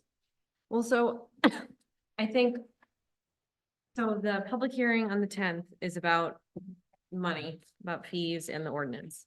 And so it seems that maybe if we wanted to, we could have a separate public hearing on the green bag price, but that means we have to hash it out tonight and land somewhere Yeah. tonight. So I guess the question is that Or what at least- people want to At do? least land on a place to have a discussion. Like not an official public hearing, but a discussion on the. Right, because I mean, it's not a, my only thing is that if a lot of people are gonna show up to discuss transfer station and the fees, those are the same people that are gonna want to show up to discuss the green bags, so if we're going to do anything, it makes sense to just have a night of it as opposed to having 2 nights of it. And if we don't act, like if a public hearing isn't required to make the change, then whatever we decide now isn't the final thing anyways, because we can. Do we not need a public hearing for the green bag pricing? No, I don't think, Okay. that was not a requirement in the warrant article. You were given the but authority. I think I heard you say, like, it's not helpful to have people confusing the two issues, like the public hearing should just be on the ordinance and the fee schedule. And then if we want to take feedback on green bags, we can, but I think we need to make sure they are separate. Right, yes, I would agree with that. What Tom's just said, if I heard him right, is they should be separate on the same night. Which would be a long meeting. I think it's gonna be a long meeting anyways. I don't disagree with you. I mean, I think I agree with you that I think if we're gonna talk about transfer station fees, I think we ought to tee it up and have a public hearing on green bags as well, because I think everybody's gonna be here. And I think a lot of the comments are probably gonna be, I think this about the transfer station fees, and I think this about the green bags. And it's gonna be hard to tell people they can only talk about one that evening and not the other. And we keep everything else off the agenda. I was gonna say, I'll readjust everything else. So, The other thing about the green bag, to me, it's less about what the green bag fee is and more about whether we should continue with a green bag and green bag fee. Mhm. And so, to me, the point of getting public feedback is more about that as a whole, with some starting point of this is what it looks like if we're gonna keep doing it. Mhm. And to me, that ties in with the structure of the rest of it. How to do that. so basically you've decided, my understanding of what you've decided is to keep green bags, to up the price, and I don't have that in front of me, but you would come up with the price and then to enforce, but as of at the moment, you haven't approved an enforcement plan. Do you want an enforcement plan No, put so together? I would say we should not put together a new enforcement plan because there is an enforcement mechanism in the current ordinance. And if we just leave that, then we don't have to do anything. Well, we have to, I think, enforce it though. No, right, but so that was the purpose of changing over the stickers, is now there's an actual way to do the enforcement where you lose a sticker. We still don't have staff to stand out there, and so that has not been dealt with. But that's not, has nothing to do with green bags or not green bags, that has to do with staffing at the transfer station, because we still need to enforce sticker and residency no matter what. And so whether or not it's like, the transfer station is the enforcement of policy of the transfer station. And all of that has to happen. I think they're two different things, and I think if you're raising the bag price and not having an enforcement mechanism, then you've missed half the Agree. problem. I just want to mention that since we had the discussion about this weeks ago, I have heard so much negative about green bags. I'm at the point of saying, let's do away with green bags. You know, I've even heard it from people that use green bags, that recycle, say, I'm going to recycle anyway. And I think it's unfair that, you know, so many people don't use green bags. And Webster's going to be there not using green bags anyway, so there's always going to be that problem. So I'm not in favor of green bags at this point in time. My general sentiment is very similar. I think my biggest thing is that I've also heard a lot of people telling me that, but in the absence of a public hearing where people can speak publicly about that, it's hard for me to take a public stand and say we should or shouldn't do that. And why I'm saying that is because I'm uncomfortable having a public hearing where we're starting by saying we support green bags and we want to raise the price. It was a town meeting vote. We can't kill the program outright. I don't believe. Right, that's. what we That, talked that, about. that's, yes, that's an issue. My personal view is that I think that we ought to, I think we ought to raise the price of the green bags, as we've discussed. And I think we ought to inform the public that this is what it will cost to enforce green bags. And invite a bigger discussion in the town meeting 2025 on whether we continue with that or not. But I think we need that town meeting vote, yes or no, on whether to continue with green bags before we can really walk away from program. And I don't think we can fairly evaluate the program until we really try to implement it, because we haven't really done that so far. And so that means, to me, that means raising the price of green bags and actually, trying to dedicate some staff time to spot enforcement, and maybe the board doing spot enforcement as well, to see if it works. I'm afraid we would just lose employees. If they become trash cops. I totally agree. Yeah. I absolutely 1000% agree. My biggest problem is that we didn't have this discussion at town meeting. And so we have to have the discussion. We have to have a discussion. I'd rather that the board doesn't have a set position going into the discussion, let's say. Yeah, I guess I worry that we can't. I don't know if we're giving it a fair shake for the public to evaluate and vote up or down in March if we don't show everyone this is what it looks like to actually implement the green bag program, which I don't think we've done so far today. But if we get feedback that's overwhelmingly like people don't want the price to go up, and we've got like the initial roadblock is enforcement would require another full-time employee or whatever it is. But I think that we talked at one of our recent meetings about sort of the awkwardness of like us trying to make the decision. So the two options are take this approach, Stephen, where we up the price and like, I don't know how, but somehow magically try to enforce it.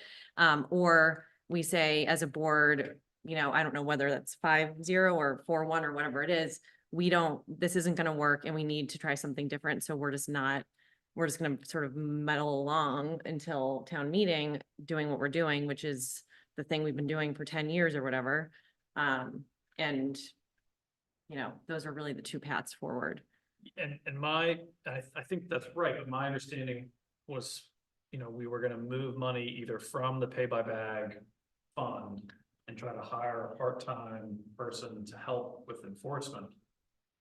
Because if we're not gonna enforce it, we shouldn't be raising the price of the green bags. I think that's pointless. And so to me, those are tied together,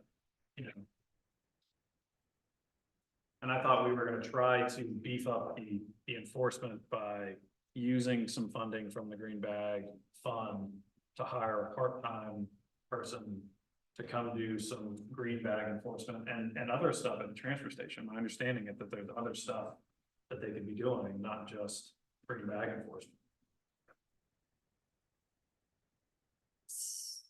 So that would be like a new part-time hire? I don't. So it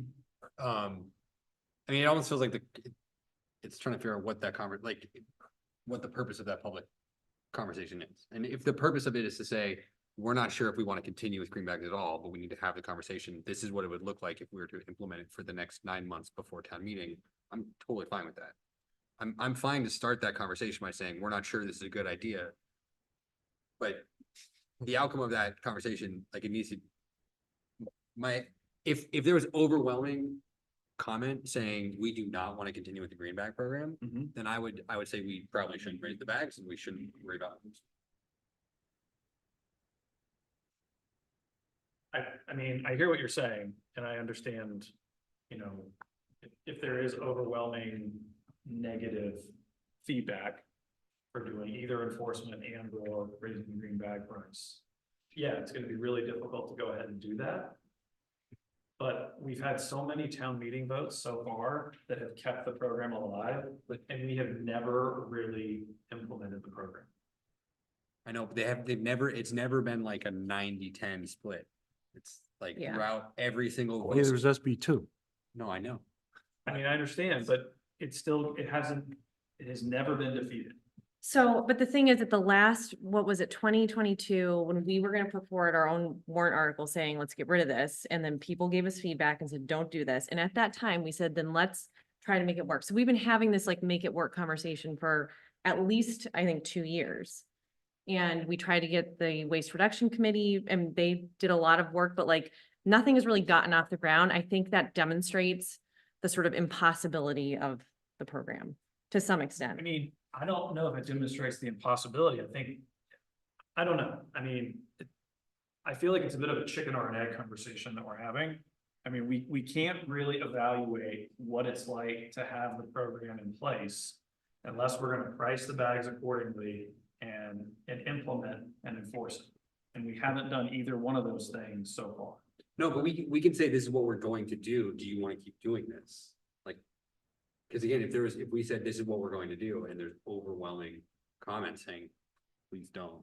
I don't think it'd be a good idea to say like, I mean, we can, you're right, we can, but I think there's some really sound logic in saying, you know, it's been brought up at town meeting X number of times and it's never been defeated. And so we're gonna take one public hearing and have that feedback overrule however other many times it was actually not defeated at town meeting. Well, the last time it was not defeated was years ago, actually. I mean, it's been a while. I And know. I think the other thing is like, it sort of speaks for itself. If people loved it so much, they'd do it to some extent. And we've got like a minuscule number of people in town doing it. And I'm with Ken, all I hear is negative now, including from people who used to be, you know, like super bag proponents. It's now like everyone is just sort of fed up with it. And it feels like there's probably a better way. And so I think like we have to take into account the fact that the program to some extent speaks for itself. We've had the authority to raise the bag price for 15 months. We haven't done a damn thing. We had the same discussion and we decided not to raise it. Well, because we get feedback from people saying, don't raise it. Well, that's unfortunate, but they're not here every day looking at Neil's financials. No, I know. The I'm bag just price has saying- been the same since 2010 when the program was initiated. Yeah. I know. And inflation is up, what, 110% over that time? Our disposal costs have gone up by double over that time. We're losing money on every bag because we're not charging people for it. So if nothing else, before the next town meeting, we should raise the price of the bags.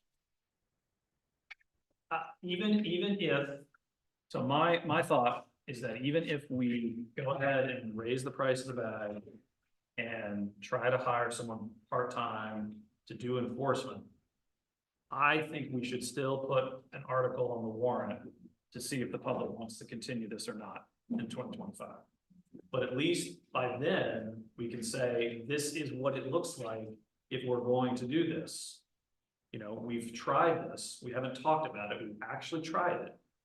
And if you don't like that, then show up on whatever day, whatever Thursday evening in March we set and vote no. But Yeah, the other thing to remember is all those years that was put on by petition. right. There hasn't been a petition to get rid of it in 7 years. I mean, there was some COVID in there as well. There's like. So What'd you say, Thomas? no one has to use the greenbacks right now. So Right. who cares? about it? It's true. People just stopped using it because they. So, okay, it feels very much like we're all saying the same thing, whereas if the greenback is gonna exist, we need to properly price the bags, we need to hire someone to do that.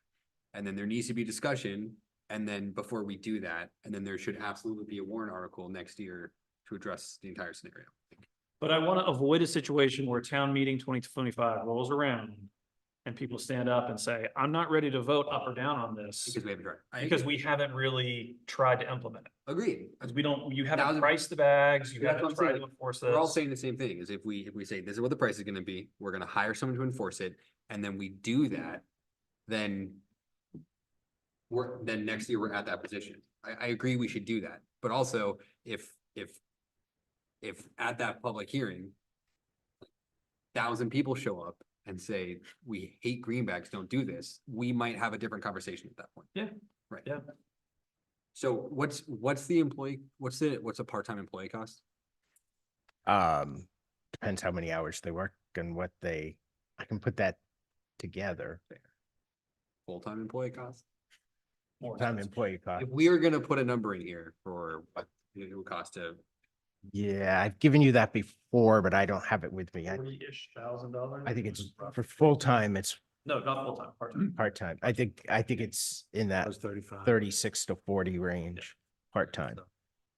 So, That's and it. I think if I remember right, 35,000 was appropriated in the bag fund. that's the same, But you also have to, if you're gonna start enforcing, we're gonna have to buy more bags. Mhm. So we've got to make sure that we have enough money in that bag fund to buy the bags, which used to be about $30,000 a year when we first started. So so I would then make the recommendation that we increase, so the Webster rate that we agreed on last meeting was 120 per ton.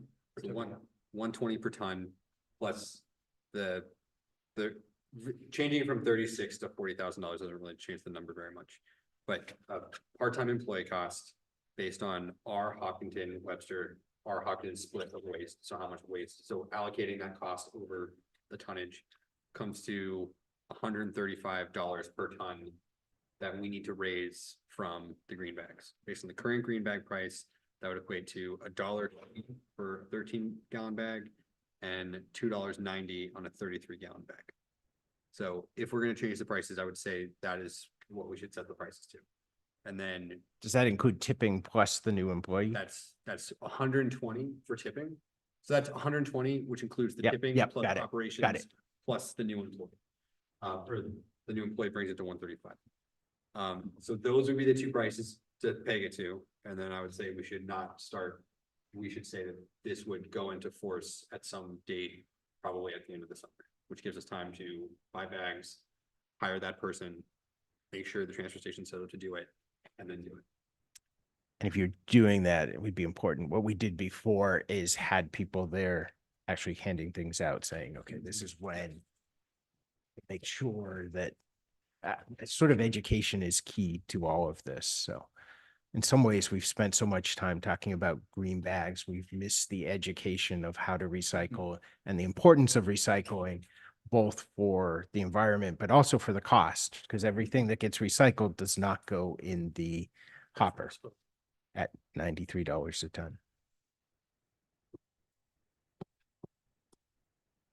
Then I think we also have to be really clear about what the enforcement point is, which I don't necessarily think should be on the backs of whoever's like, I don't think people should be getting into fights at the transfer station. I think it should just be that whatever the normal structure of the transfer station is, which is you lose privileges at the transfer station, which would be enforced through the sticker policy.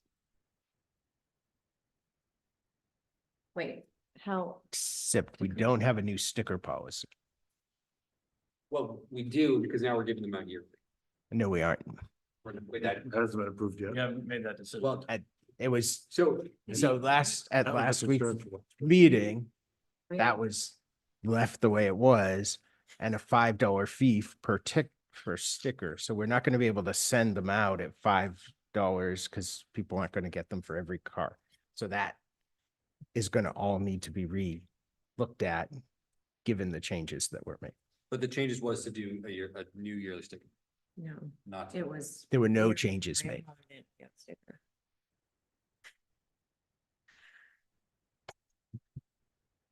Quite a bit of time talking about that, actually. So.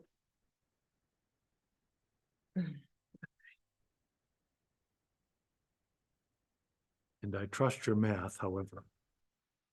Current price of the small bags would be increased by 60%. Current price of the big bags would be increased by 200%. Yes, they are not currently priced based on, okay. They are priced. You could share that math with me. I'd be happy to. I thought they were, that it doesn't figure out What's the correctly. what's the current price? 75 cents and 125. Yeah, so the large bag is more than double the size of the small bag. So The large bag should cost more than double the price of the small bag, which Right, but the change from the current on the 75 cents up to 130 is only a 65% increase. yes. But the move from 120 to 125 to 290 Yeah, is a because the large bag currently is much underpriced than it should be. It's not equivalent to twice this cost. work on that for next week. Thomas, in your vision. So if we had revised the sticker Whoa, policy. whoa, my vision? No, I'm with Ken on this. no, what I'm talking about. No, No, I know. Okay, so what I'm talking about though is like the enforcement piece where you were just going, I guess I should say, not your vision, is that the stickers would come into play. Let's just pretend everyone got a new sticker right now. And then you show that you're from Hopkinton, then Yes. as part of the enforcement, they say they look in or what watches you So, over the hopper? Like, currently, the ordinance says, if you do not follow the transfer station policies, or you do not follow the policies, you are fined $200. Second offense, you lose privileges at the transfer station for a year. How you actually implement losing privileges, I think is a question for all of these things.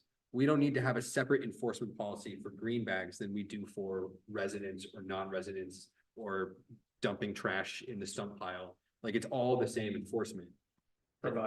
Provided there is enforcement, which was the entire impetus of doing yearly stickers, because it becomes a very easy way of saying you lost your privileges. In the absence of that, we still need checking stickers when someone's coming for residents.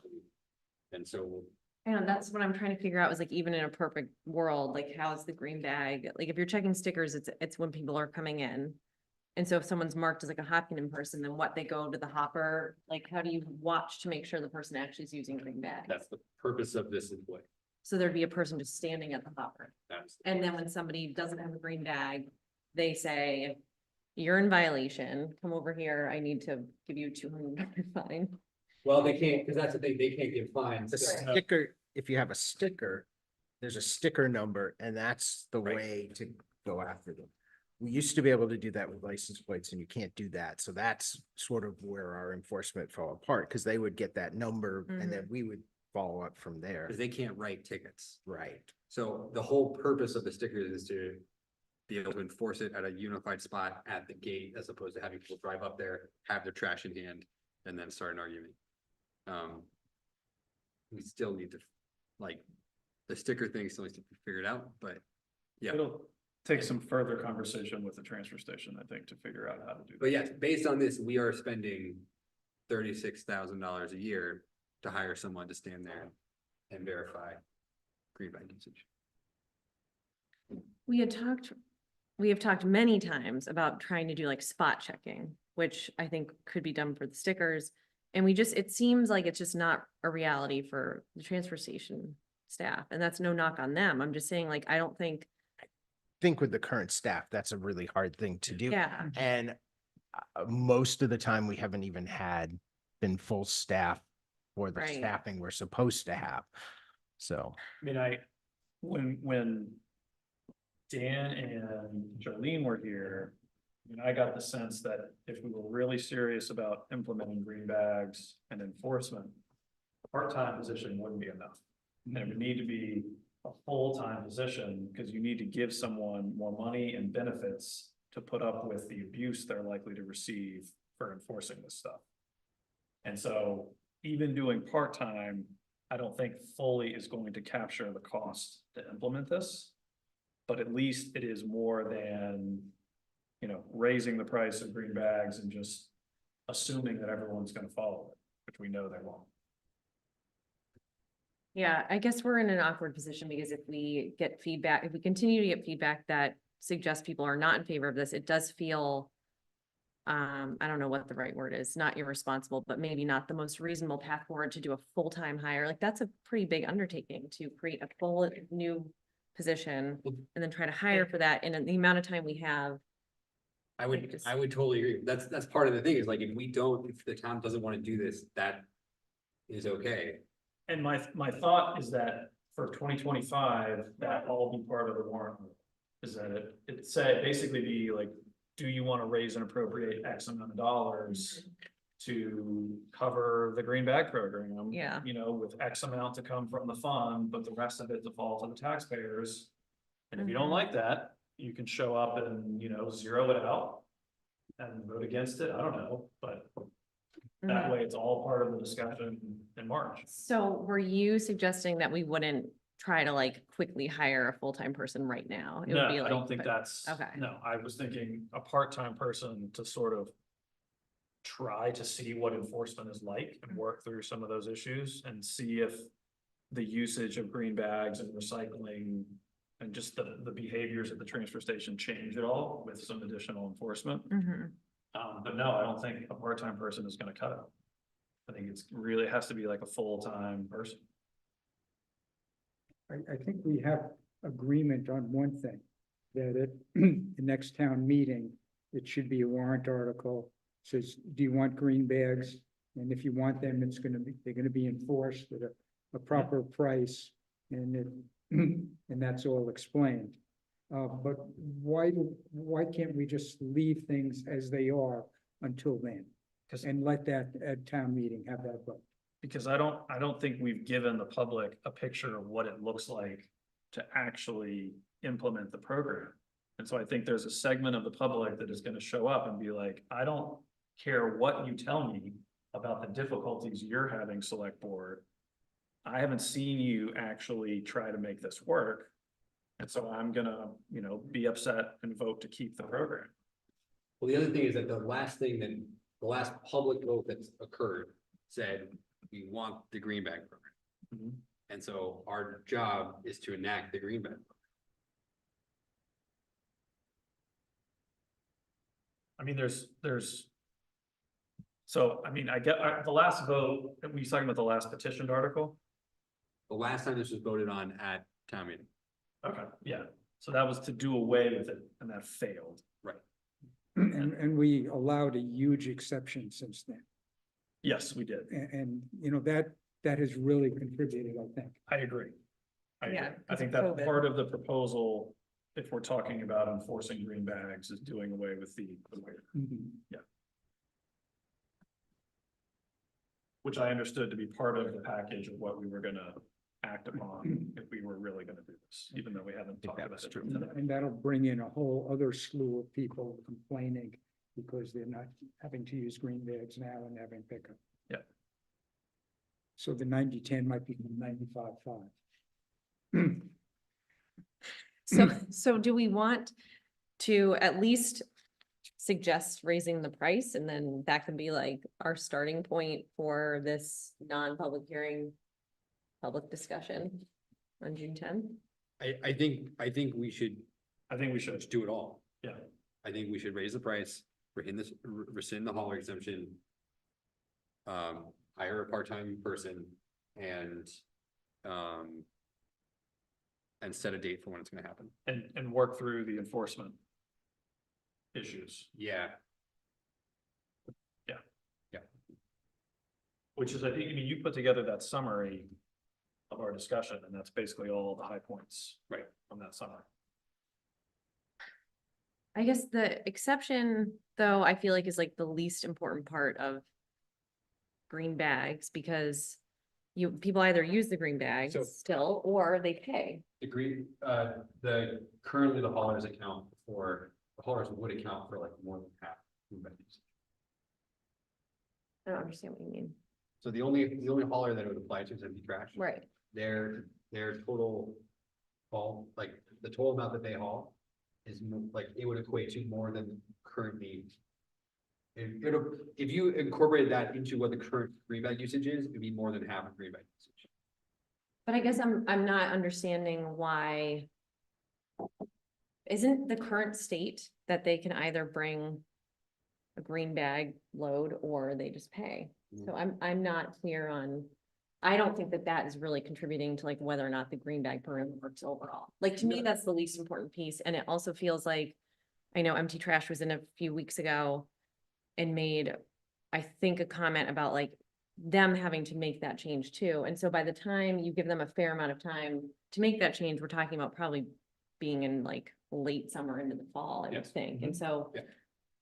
I don't know, to me, that feels like the least important piece of trying to make the program like work, so. The only reason, the only thing I would say is it would affect a lot of people. Mhm. Because there's a lot of people who are currently picked up by empty trash who would have to go from not using green bags to using. Green bags. There's a lot of those people. And that's when our usage dropped the most. Because all those people picking up used to have green bags. So, so if you're gonna pay for somebody to enforce, you're not they're not going there, but you're not enforcing, it's gonna be spread over just the people that are actually going to the transfer station to pay for that. If we had curbside pickup, we wouldn't have to worry about that. That could be on the warrant too. Okay, so, I'm sorry. Go ahead. no, you go. I was gonna say, I agree with Thomas's suggestion to recommend all those changes, subject to a public hearing, to hear what everyone says Not about a public hearing. uh, It's not an actual public hearing. our listening session, Public presentation. public presentation with comments allowed. Be at midnight, sure. I mean, yeah, I think we should do that. The only other thing I'd say is I think we should be pretty specific about when we would start it. Four. Well, wait a minute. Yeah. So we're gonna have the actual public hearing on June 10th. Yep. And is there a reason that, I understand you guys saying like everyone's gonna be here to talk about trash, but is there a reason we couldn't just have the green bag on the next meeting? I just think people are gonna be annoyed that they have to come to both if they want to express themselves I think it'll be faster if we and do. yell us. I Okay. think it'll be less time if we do it together. Because it will be the same comments, so I hear them 2 Alright. weeks in a row.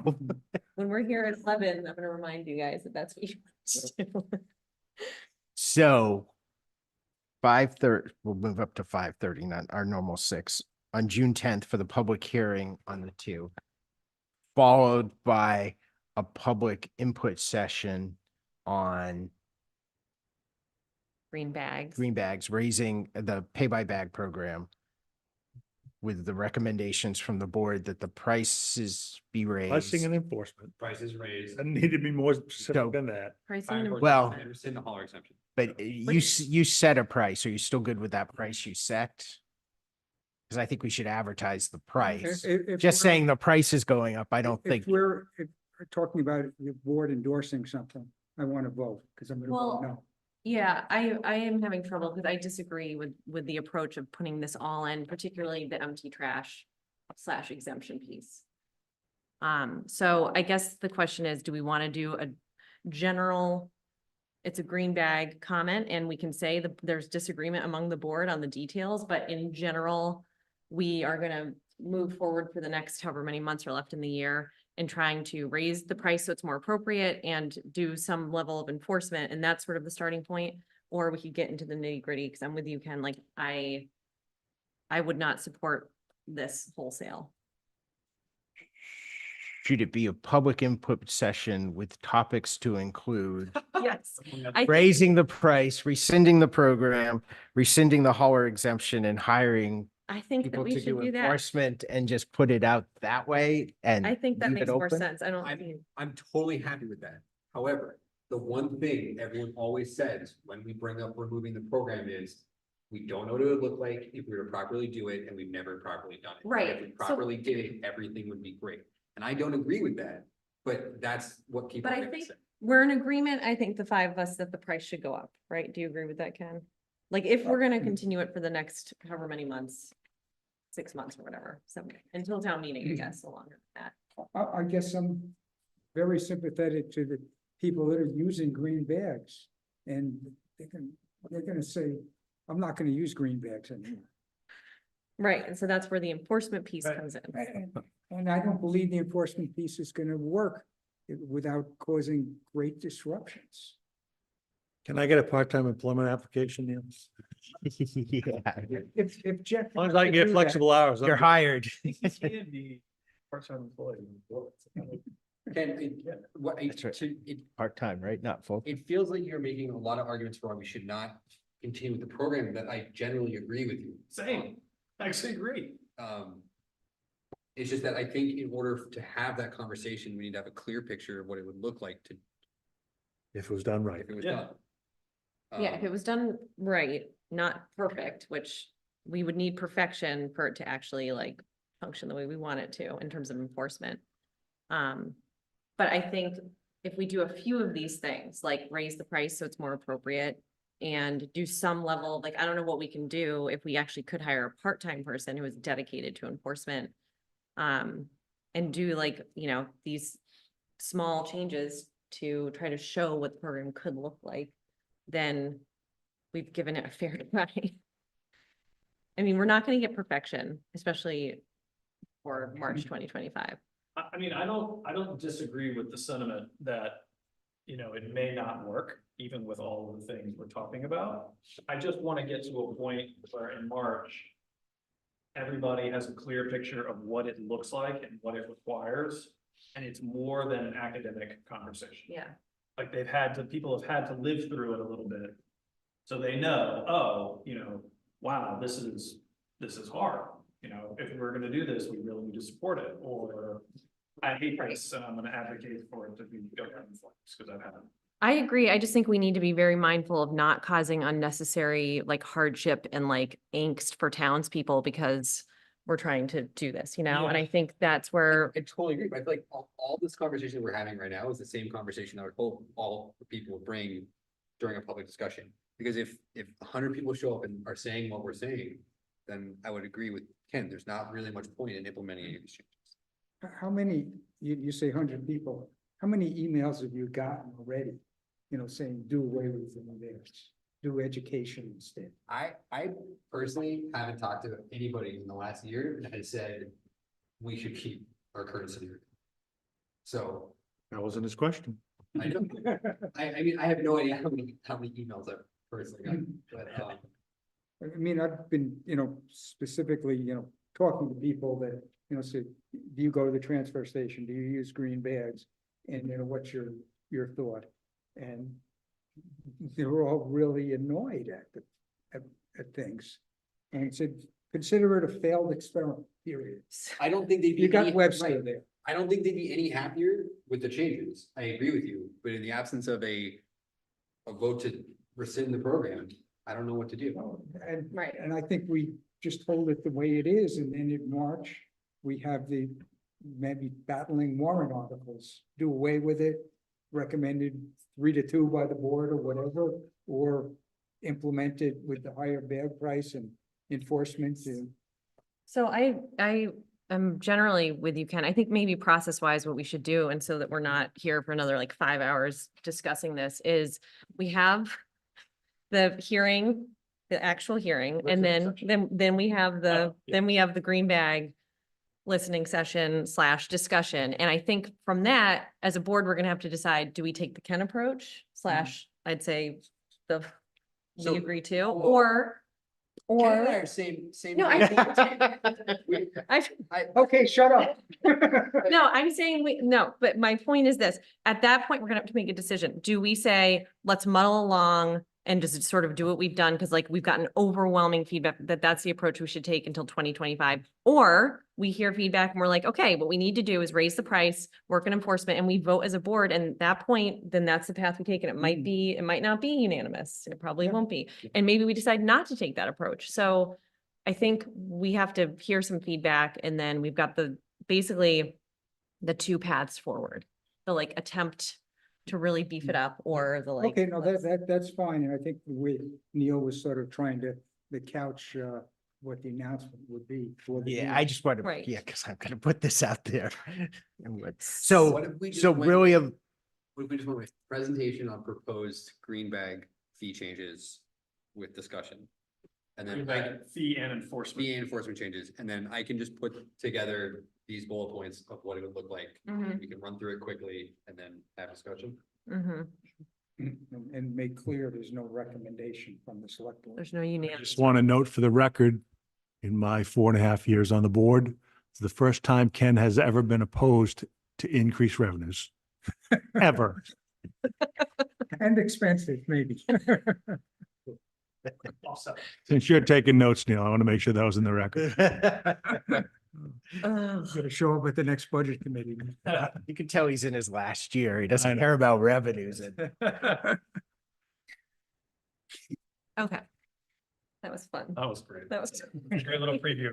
So this is kind of what's been going on for 14 years Yeah, now. I So know. Yeah. Okay. It's, I do want to give our board some credit though, because I do think more than in the past where like it truly was just like, you know, and it came up at town meeting from time to time. We have made an effort to like tackle these issues with the help of waste reduction and other people who have put in a lot of time on this. So I do want to acknowledge, you know, the effort is certainly there. I think all of this shows how difficult the issues are. Yes.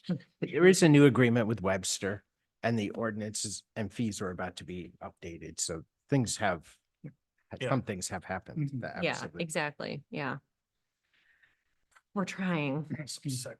We were talking about having this on the agenda for June 10th. What about community power? Why don't we do that at the meeting after? Can we do that next? Do we have a meeting in between? We'll do that. 24th. We don't. Well, if Do we go that. to Webster again, We can do that actually first. Community power shouldn't take long if, so I'll get the contracts and send them out in advance. Don't we have a meeting on June 24th? Yes. Yeah. Oh, Why don't we just do it then? hold it. When are That's the we? one at Webster, right? No. No. No, that's 17th is at That's the Webster. 17th. 10th, 17th and 24th. Yeah. Well, community, Every week. community power, you've already It's heard almost the like budget presentation, season. so it's just really voting An the up or down. contract. Yeah. Yeah, I mean, the committee went through the contracts. And like has been mentioned, they're basically boilerplate. We don't Yeah. have anything that we can I do. know, but I still think it, like, we do need to review them and Oh, we need no, to, that's, Oh, yeah. have our No, I- lawyer, like, And- raise red And we flags send our already. contracts to Primex too. Mm-hmm, yeah. They'll So, probably And if see they're it. really, if they have, then it won't take, they're always quick, so. I guess if we can get everything wrapped up and we all feel comfortable, we can add Put that, it on there, if not the 24th, okay. okay. Or even the 17th, because we'll be together then too.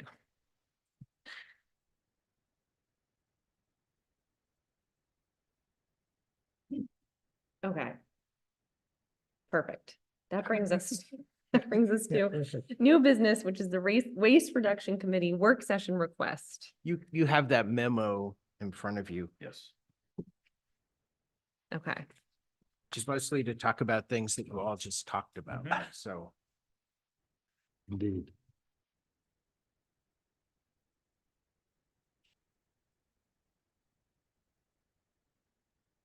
I mean, I feel like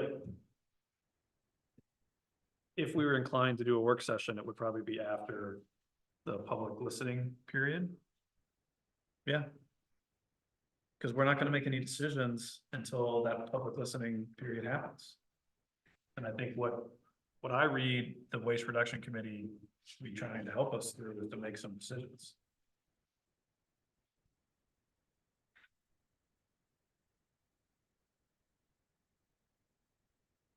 So. Not exactly.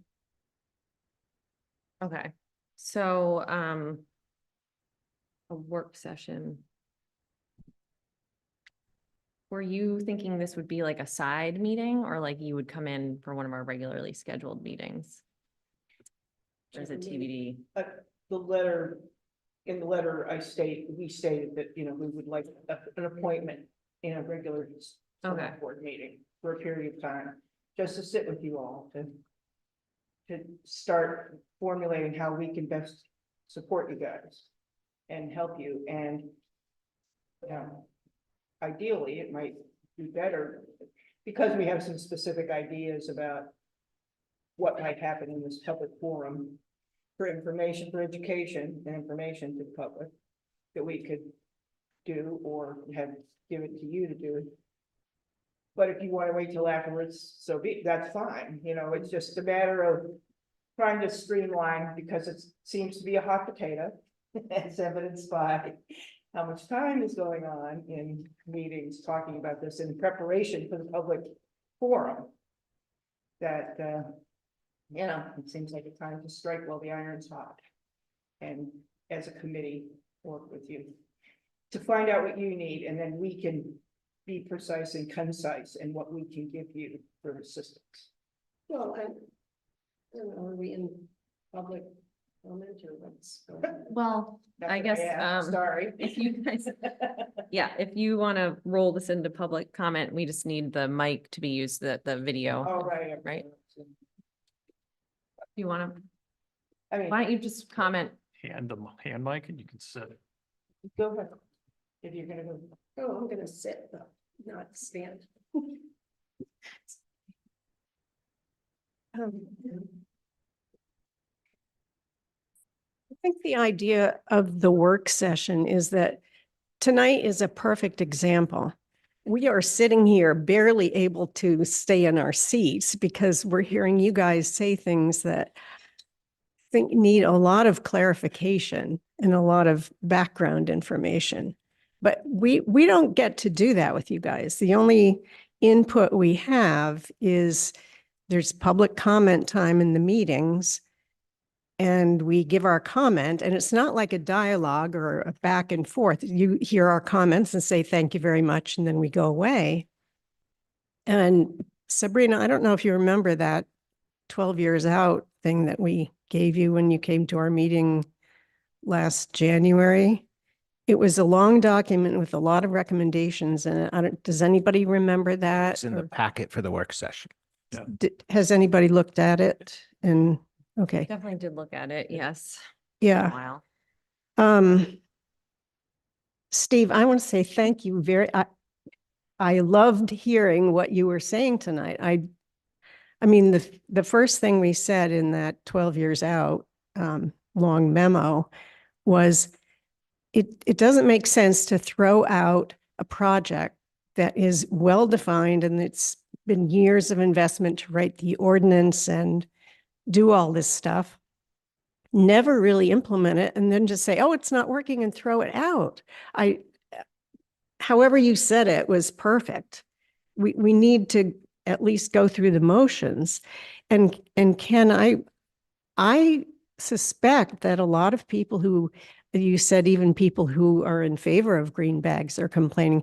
Well, of course. I mean, because you feel like a chump if you're using a green bag, because other people aren't. It's not that people don't want to use the green bags. It's like, but what's the point? And at the last meeting, I said, can't we put this in a framework? All we talk about is we need to set prices and we need to do this and we need to do that. But what's the framework? We're trying to reduce taxes. We're trying to reduce waste. Unit-based pricing is the way we do it. If you throw out the unit-based pricing that we agreed to do in 2010, which is green bags, what's the plan to reduce the waste? You all know every year it's just more and more and more and more, and nothing changes. That's not free. We're about to embark in a new 5-year contract with Waste Management starting in 2025. I have no idea what they're going to be charging us for the next 5 years. But if you don't want to do green bags, what do you want to do? Other than just go on and let the trash keep piling up and the methane going into the atmosphere, which sort of doesn't end run around what a lot of the stuff you guys are trying to do in community power, have better forms of energy and cleaner energy and greener energy. And meanwhile, we're throwing all this waste into the landfill. And we need to have diversion. We've talked about composting over and over and over, and nothing happens. The two methods of diversion are composting and recycling. We're talking about getting rid of the green bags, which is the impetus for recycling.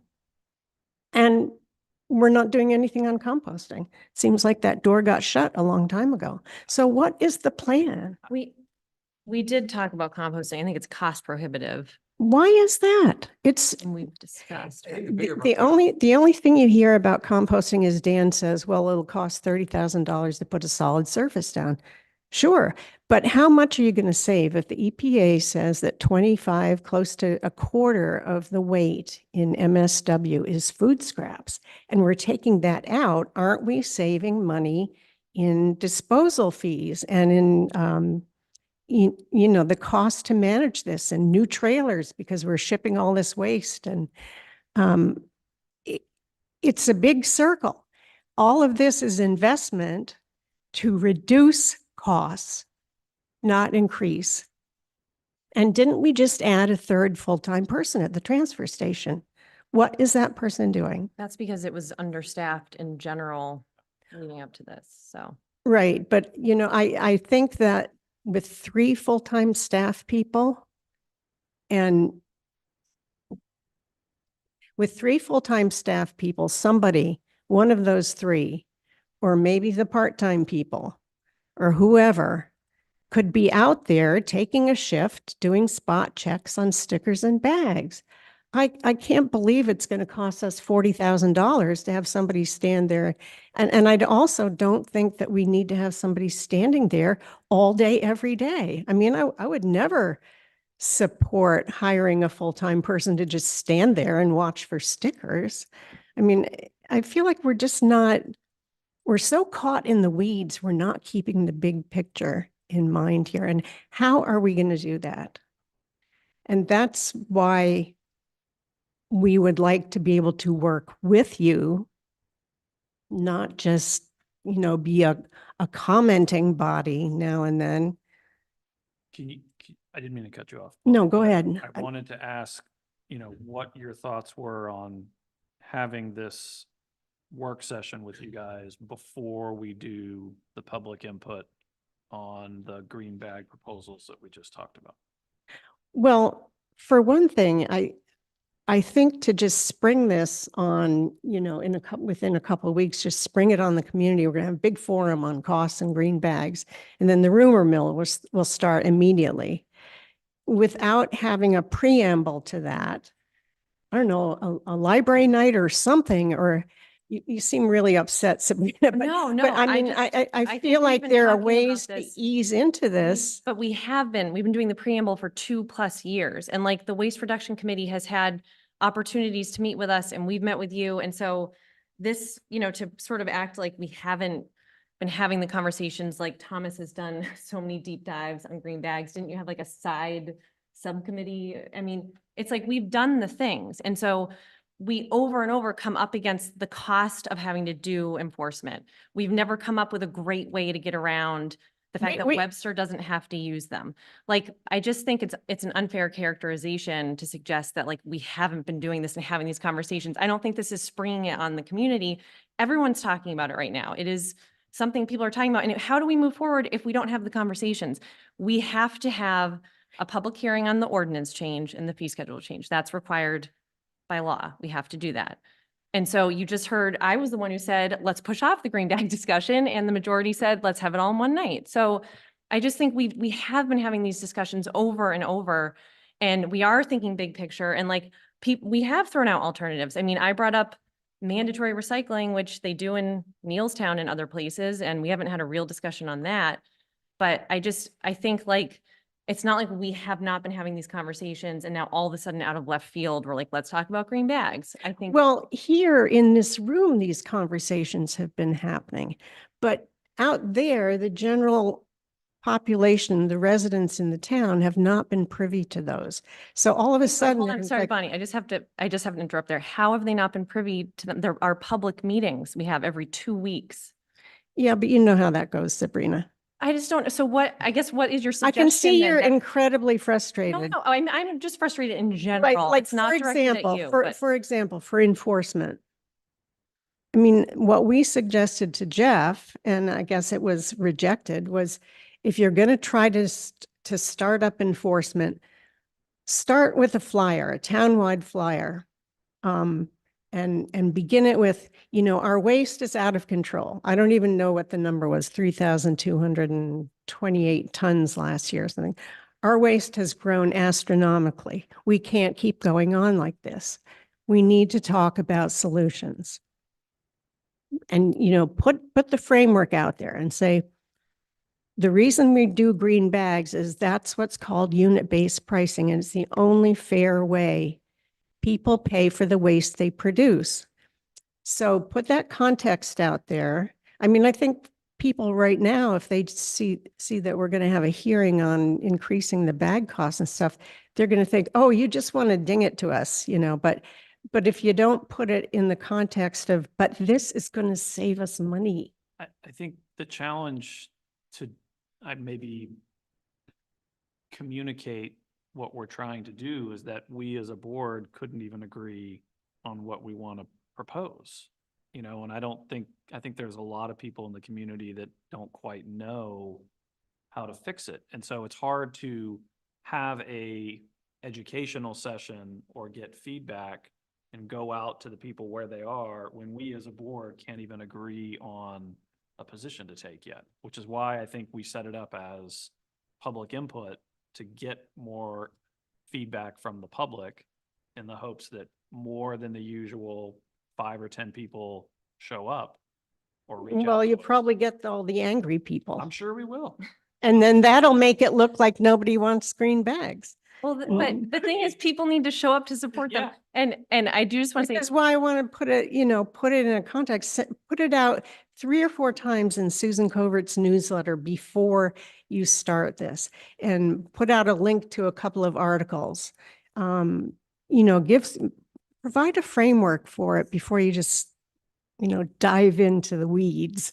I will just say, and Bonnie, my animation's not directed at you, to be clear. I'm just generally like, we have actually been having this conversation for a long time. Yeah. And the thing is, like, we have many town issues we have to deal with. We're not just a board that deals with the transfer station or that deals with green bags. And so I disagree with the notion that somehow we should have been like doing more meetings, us as a select board. Like, we have our public meetings. No, people can it's come not to about- them. And then I also just have to say, Thomas presented like multiple times on this issue over the last year. I mean, we've been having publicly noticed meetings with this on the agenda. And so the idea that like, we haven't done enough to discuss this, I just think is inaccurate. We're stuck in discussion. I think it was amazing that Not you, stuck in discussion. that you guys, The whole point of the next meeting is to get out of discussion. The whole point of that meeting is to move from here's discussion into here's a recommended change into public discussion so we can vote on it. So, I'm just.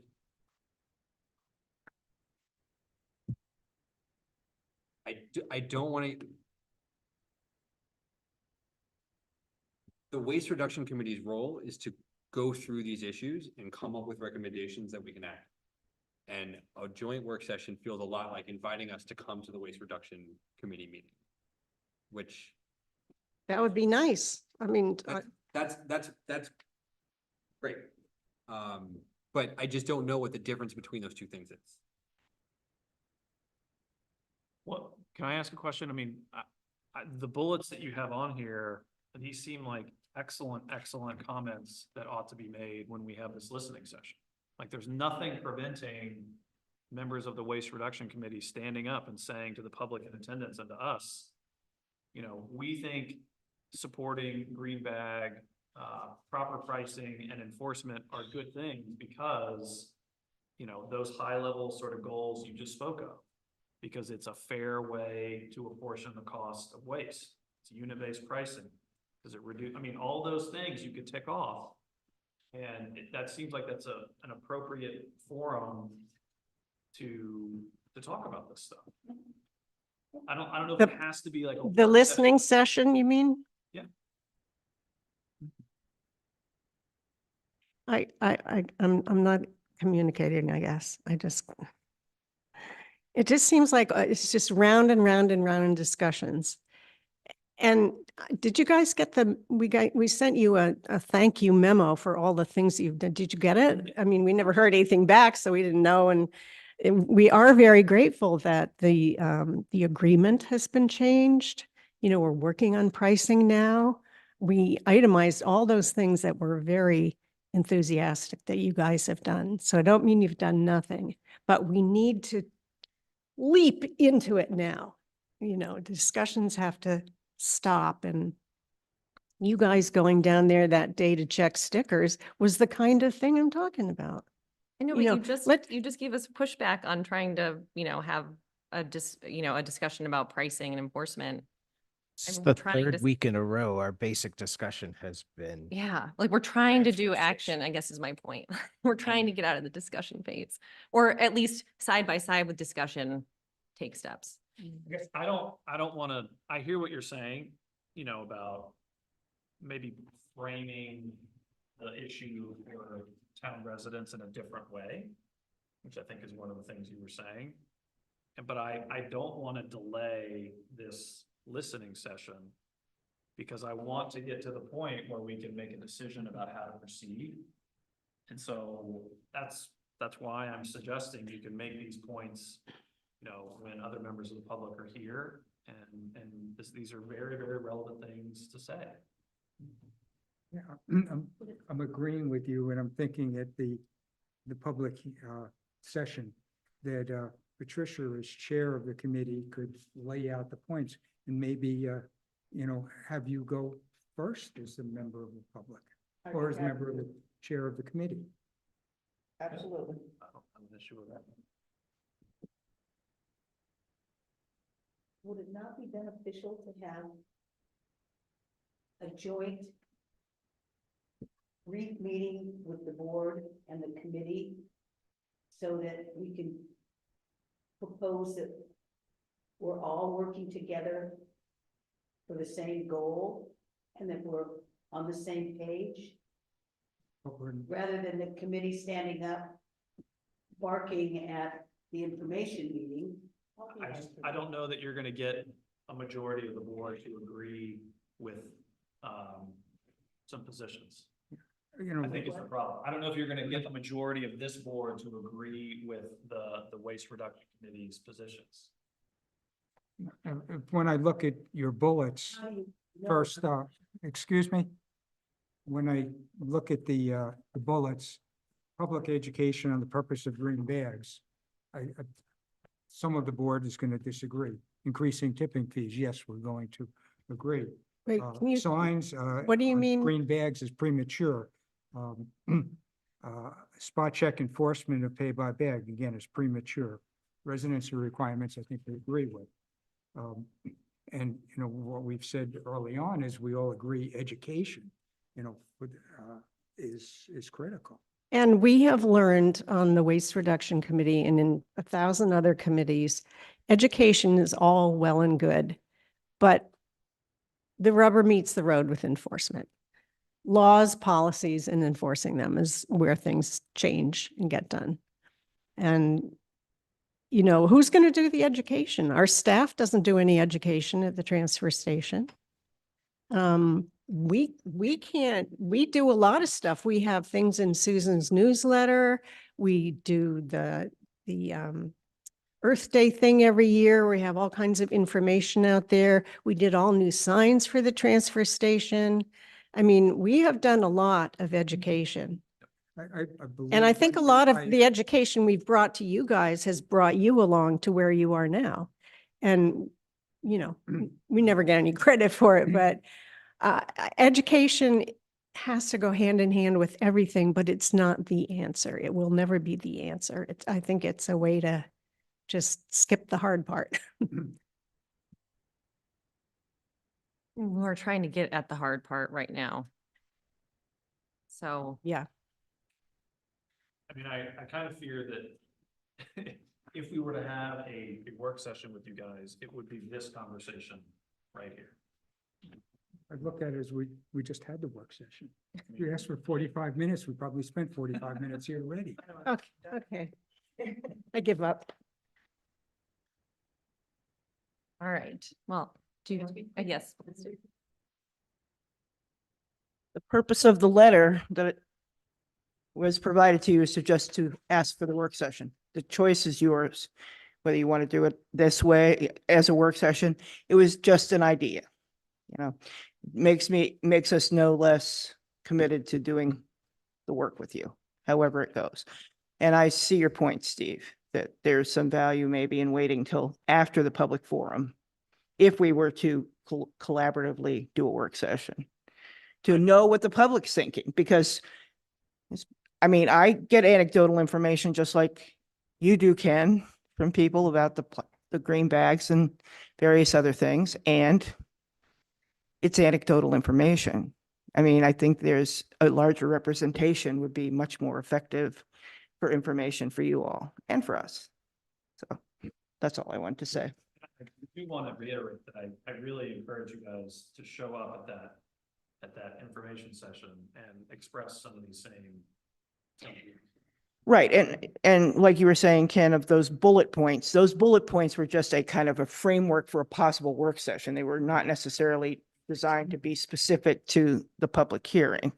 And I would be happy as chair at the beginning of the forum to speak briefly about the value of the unit cost pricing of the green bags as a means to reduce taxpayer cost at the transfer station, reduce waste, increase recycling, and just make the statement. To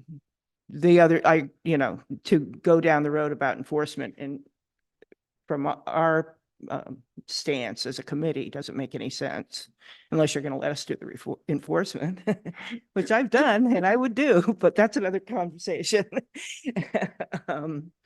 Anyway, so I appreciate your feedback, but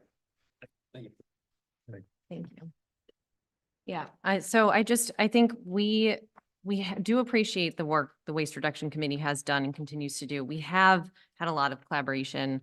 We've done the deep attempts at data, attempted data dives. And we worked with the NRA and had the audit and other discussions done. And so we've done, I think, we have talked about more like spot checking. That hasn't happened, but we did do the residency spot check. And I think that brought up like a very big issue that seems like low hanging fruit, which is we can probably relatively easily start spot checking the stickers to make sure we're keeping people out of the transfer station who are not residents of Hopkinton and Webster.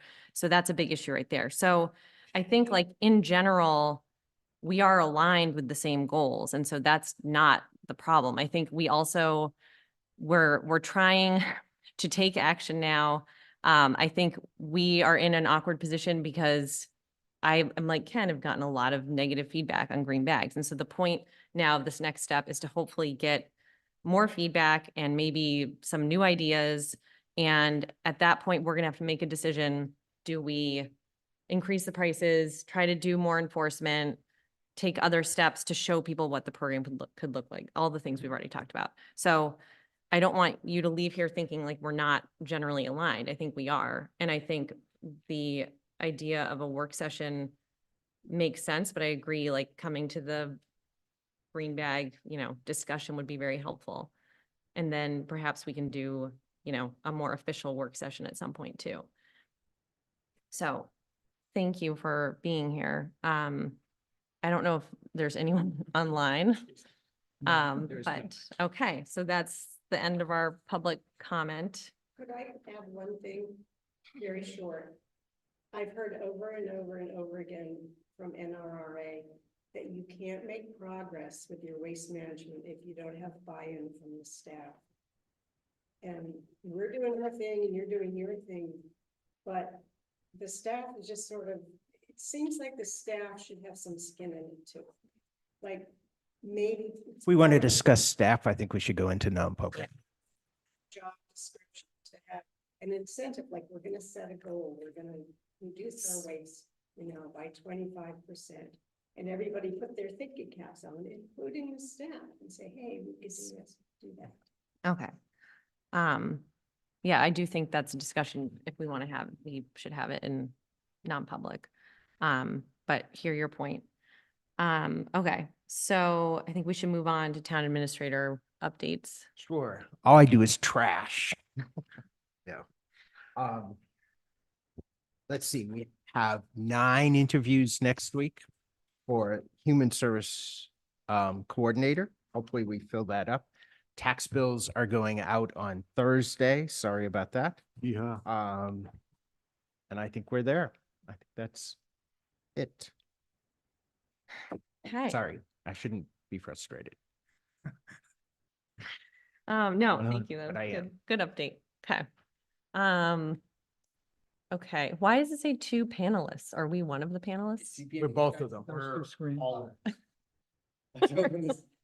We are all encompassing. Okay, so anything for other? Okay. Great. So we have three non-publics tonight. So once we go into non-public, we will then adjourn and will not conduct any other business. So thank you to everyone who joined us tonight. And I'll move that we go into non-public under 91A32C, also D, and another one for C. So it's reputation, sale, lease of property, and reputation. Second.